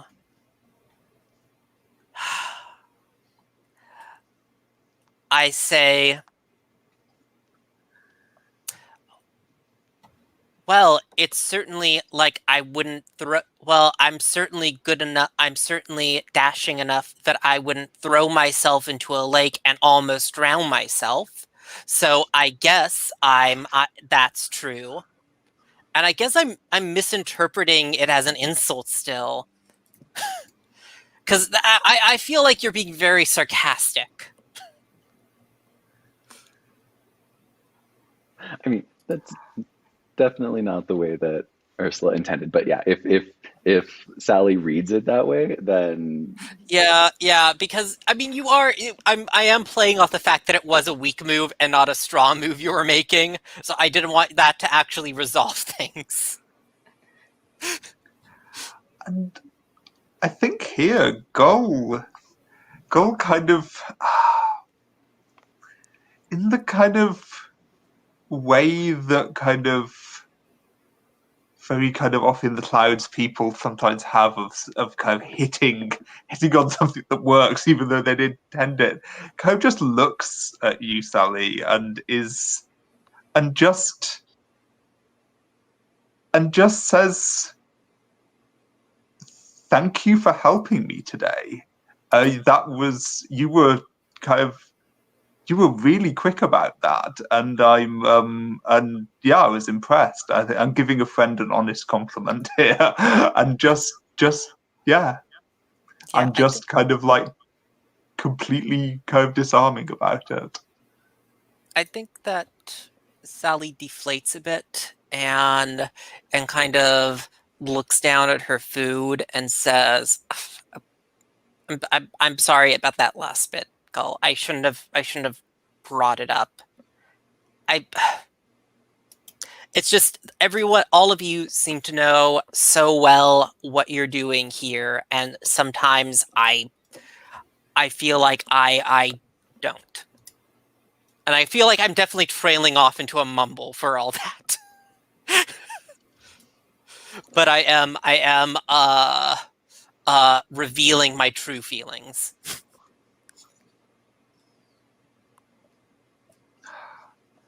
And I think Goal's just going to kind of look at Sally and say, and say, "You know that it always looks like everyone else knows what they're doing. Like, all of us could say the same that you've just said with just as much honesty. Like, I think that like you just don't see it when other people kind of don't know what they're doing. I mean, look at me today, for example. Like, that's I think we all have moments like that, and it's okay." Ursula's gonna like pile on top of it and it's like, yeah, we've all got things that we're embarrassed about. Like, I have a standing date to pull a child out of a tree every Tuesday morning, and I can't seem to book that. Which is, I'm gonna use this as my regular move, call out and wait for a response. So I'm trying to like chain this whole thing together. And I look pointedly at Arlie to like maybe admit something they're a little shy about too.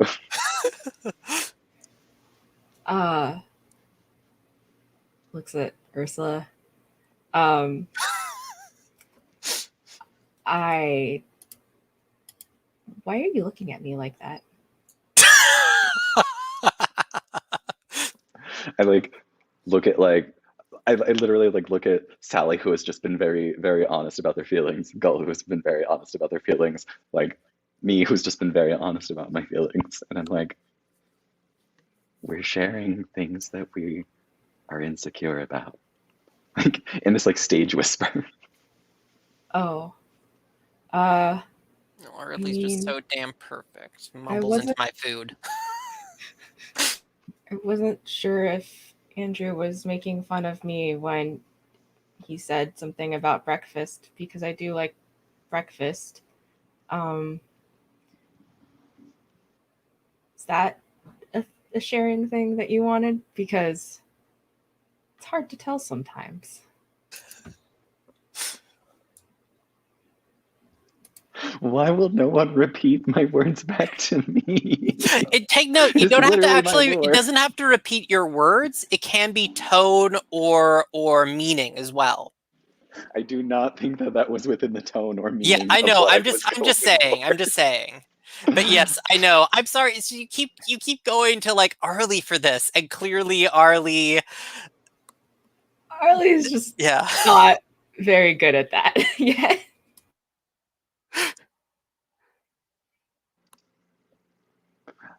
But I would love it if Andrew like randomly cuts in with something that he's like self-conscious about, but it's also like the most bro-y thing. If somebody wants to make something like that up. Oh. Oh. Oh Oh, my I god. got it. If no one can come up with something. I mean, Andrew's.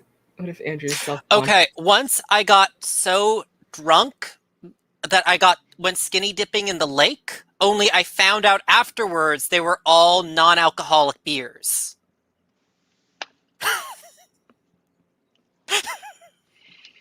He's the worst child.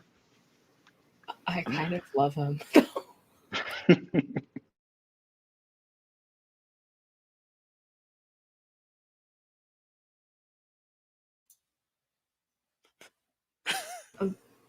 But Gull, you said you jumped into the water?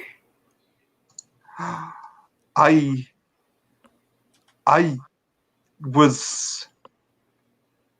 was worried about one of the campers. They were going to jump in the water, and I know that I'm not saying that I jumped in the water because they were going to. That doesn't make any sense. But I was trying to stop them and missed, and it was a whole thing. It was just, yeah. I think at this point, kind of, Gold just buries their head in their hands and kind of like shakes their head slightly and kind of Charlie's uh, gonna like pat Gull's shoulder.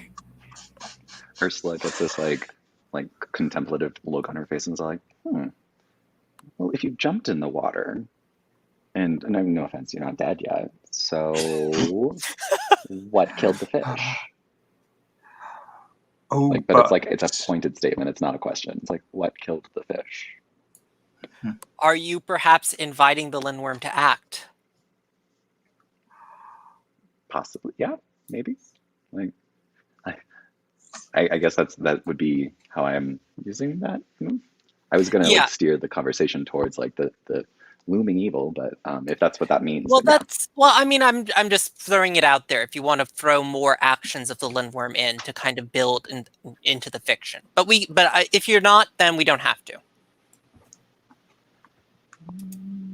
I mean, yeah, sure, we could do that. Like maybe that's just like like speak of the devil, as it were. Yeah. Arlie is gonna echo that what killed the fish question. Arlie's gonna what?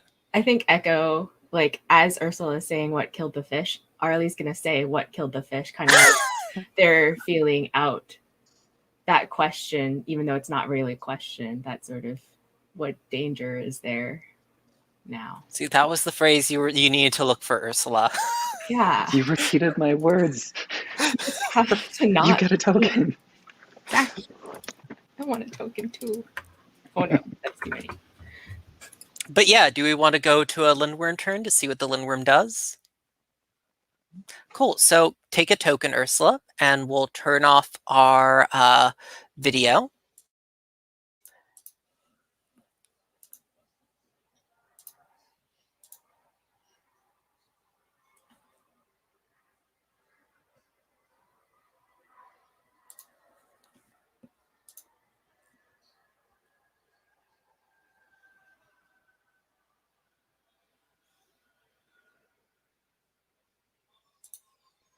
And as always, the Lindwurm should deal themselves 3 cards. Figure out which one the Lindwurm wants to play. And then return the remaining 2 cards that the Lindwurm does not choose to play to the deck.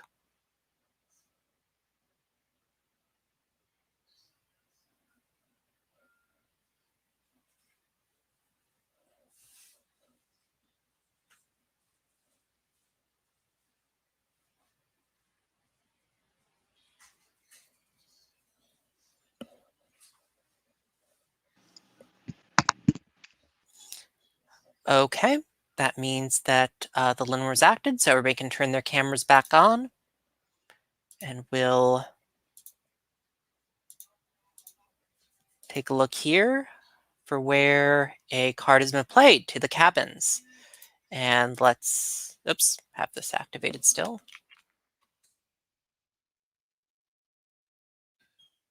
Okay, and that is the 10 of clubs.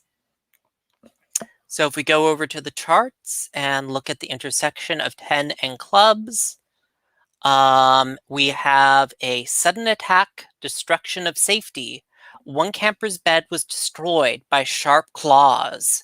Who? So I think there's definitely like this conversation we're having perhaps gets interrupted by that camper running into the mess hall about this, frightened. But which camper do we think this is? Is it one we've already established, or is it one that we haven't seen yet?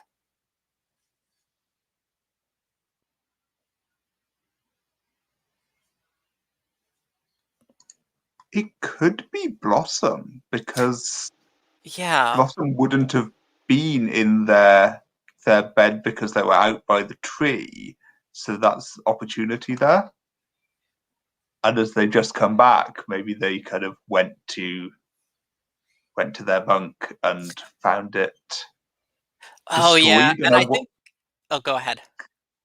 I want to suggest also to kind of like tie it in and keep it on a theme, kind of ripped apart by sharp claws and sodden and kind of with trailing waterweed, kind of just. Yeah.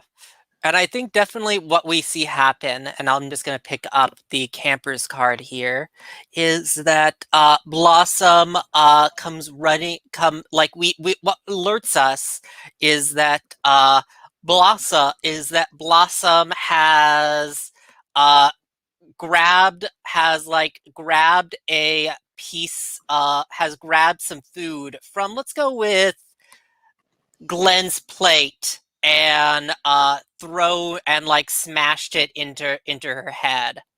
Says, "What are you doing messing around in my bed, Glenn?" Glenn, meanwhile, is like shouting about what they don't know what's up, and Blossom's still going on. "This is about me dumping that lake water on you 2 nights ago, isn't it? It was funny then." Ursula is immediately pulling the two of them apart. Like the second like the smack sounded, she was out of her seat and it's like, okay, what calm down everyone. And looks desperately at the table. It's like, get your asses over here. And actually pulls Blossom to the side. It's like, Blossom, first of all, we do not hit other campers. Why did you just hit Glenn? Because Glenn went into my cabin and just cut up all my bedding, and then dumped water over everything. Ursula looks back and forth between them, and it's like, I did not do that, Blossom. I don't know what you're talking about. okay, so everyone stop Only shouting. you do stupid jokes like that. And again, looking, it's like finally it just turns and it says, Gull, would you please help me? Now I'm putting them on the spot. And I think that, that Gull takes, kind of brings up a couple of chairs and kind of goes to everyone okay, let's all sit down, take a deep breath, and let's go through slowly what happened. Okay, Blossom, you go first. What did you see, and why do you think that Glenn did it?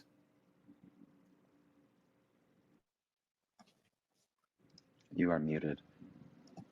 Well, what I saw when I came back to my cabin was that someone had gone through, tossed all my clothes everywhere, and torn up and just tore up my bedding to shreds and covered it in water. And someone I know was outside watching me when I came back because I heard them run away. Glenn, you're still, and I know it was Glenn because, or one of her friends, because I dumped water all over her when she was sleeping 2 nights ago. Well, will that first of all wasn't a very nice thing for you to do, It Blossom, was and funny. will Be that, and I turn to Blossom. I'm like, Blossom, we will talk about the water later. We'll talk about that later, and we are going to talk about it later. But it couldn't have been Glenn because Glenn was with camp counselor Sally and camp counselor Gull this morning. See, Ursula says I'm right, Blossom. Those were not the words that came out of my mouth, Blossom. Oh wait, no, okay, no, you were, you were, okay. And it's just like, Blossom, why don't you show us what happened? And go maybe take Glenn to the nurse's station just to make sure there's nothing wrong.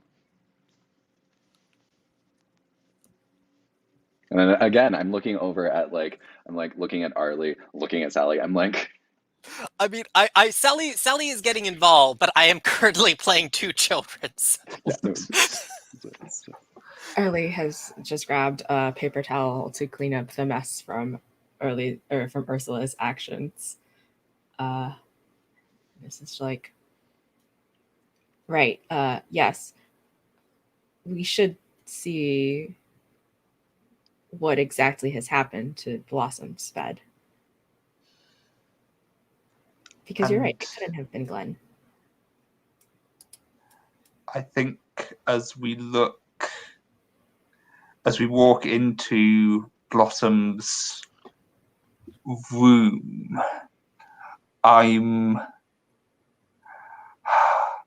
hear 3 kind of caws from a crow, and I'm immediately like, not a student. And I kind of like put my hand over my mouth because I kind of like, I didn't actually intend to say something kind of coming out of the magic, and certainly not something that could scare. Like, I'm looking over at Blossom and Glenn and being like, oh my god, did they hear me? Like, I going around terrifying children here. And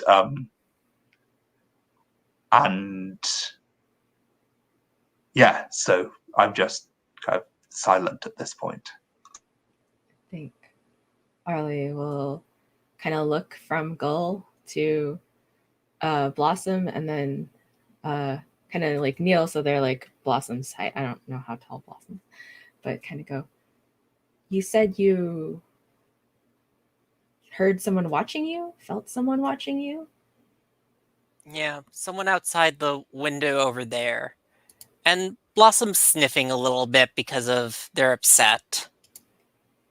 And they point over to the window. Didn't see who, though. Arlie is going to take a look, kind of like exit the cabin and go and look at the ground for footprints and any sign of what could have been of who could have been watching. And I think I'm taking action and succeeding on a campus advice maybe is a strong move. Yeah. And it sounds like you have a thought here. Oh yeah, I was just saying I'd marked the Hellbender Queen strangeness based on wet footprints because I thought there would be some, so I think we can bring that in again, maybe. Yeah. And I definitely think that, like, there are wet footprints around the like window maybe. And I think though, as you like follow them away from the camp towards the lake, like the footprints get like less and less well defined, almost as if they almost like blurring, as if they're turning into something else as they move towards the lake. Is anyone coming with Arlie? Or did Arlie just go by themselves? Ursula think- wouldn't have left Blossom, so Okay. I think Goal would come because Goal knows that something weird is going on here. So I think Goal would come along. And I think actually, like, as you come to the end of the footprints, as this is a strong move, I think what you find is a very old and weathered flashlight lying on the ground near the lake shore. And when you pick it up, you see someone's written a name into it, and you realize it's yours. You lost this flashlight that night long ago back at camp, that night you can't remember. And now it's here. Pick it up and look at it. Why is this here? I don't remember coming out and looking at the lake. Oh. When did you last see that flashlight? It's like, I mean, it looks like you would have thrown that thing away years ago.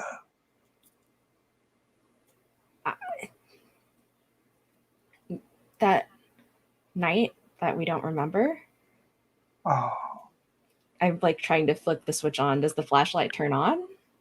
Or is Yeah, it turns on, and the light is it's almost a little bit brighter than you remember. It still works perfectly well, it seems. I think I swing it back and forth, like the light, like going from the footprints to the water to our footprints. I can't believe it still works. And I think I'm telling Arlie at this point about the locket and weird things are coming up from the past. It's very strange. You don't think that our friend was lost in the lake, do you? And I just shiver at that because it reminds me of my fear and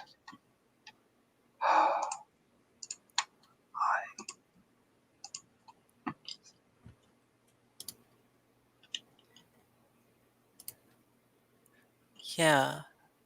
And I think maybe that's a good point to end things for you two there, because I do want to shift back to Ursula, who's back in the cabin with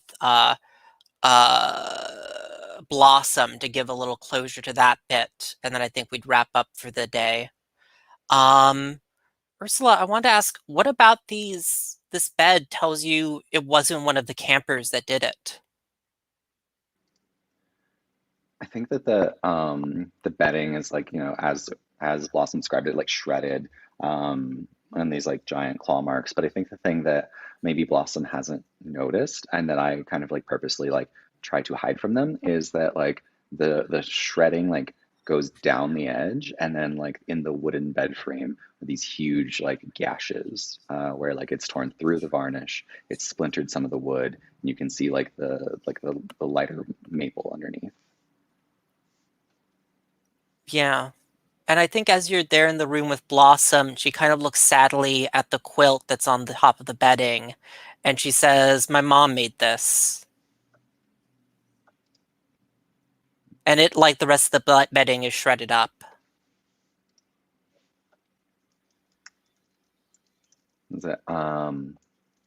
Ursula picks up the pieces of the quilt and looks over at Blossom and kind of just like whispers a little bit of a song under her breath, um, like a like a nursery rhyme almost about like sewing, basically, and about like stitching things back up, and probably like some inspiration about like a stitch in time saves nine or something like that, and kind of like looks over at Blossom and says, "I happen to know that Gull has a very, very full-featured sewing kit over in the craft room. And, we have a bunch of old t-shirts and things that we don't need anymore. So let's fix it together."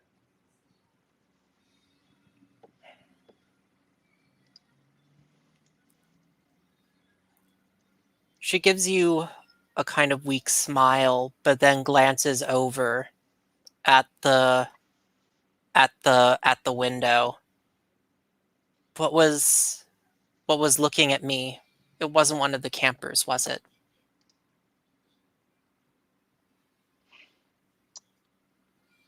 Ursula very purposefully is trying to, avoid implying anything else and is like, "Perhaps you saw a deer or a bear or something. It's not unheard of that they wander closer to camp sometimes, but it's fine. Um, as long as there are camp counselors around, nothing will. You don't have anything to fear."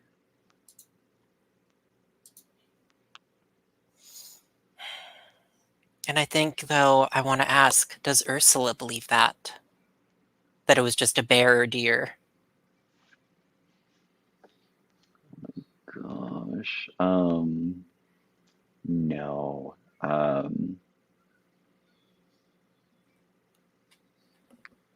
Can you use weak move? No, you can only use moves against players, right?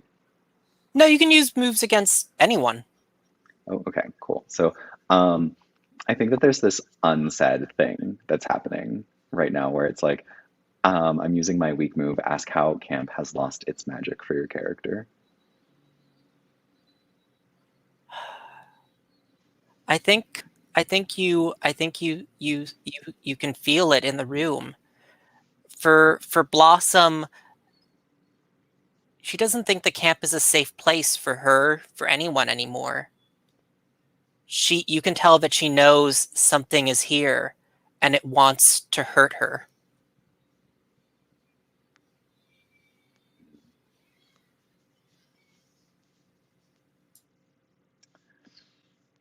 Oof, yeah, okay. And I think that there's this look that's exchanged where Ursula is very obviously lying, and Mm-hmm. Blossom realizes that, and is now on the other side of one moment of growing up, and realizes that sometimes adults lie to you because they think they're doing what's best for you. And I think she kind of looks up at you and says, "I'm fine, really." And you can tell that just like you were trying to lie for her feelings, she's lying to you for hers as well, for yours as well.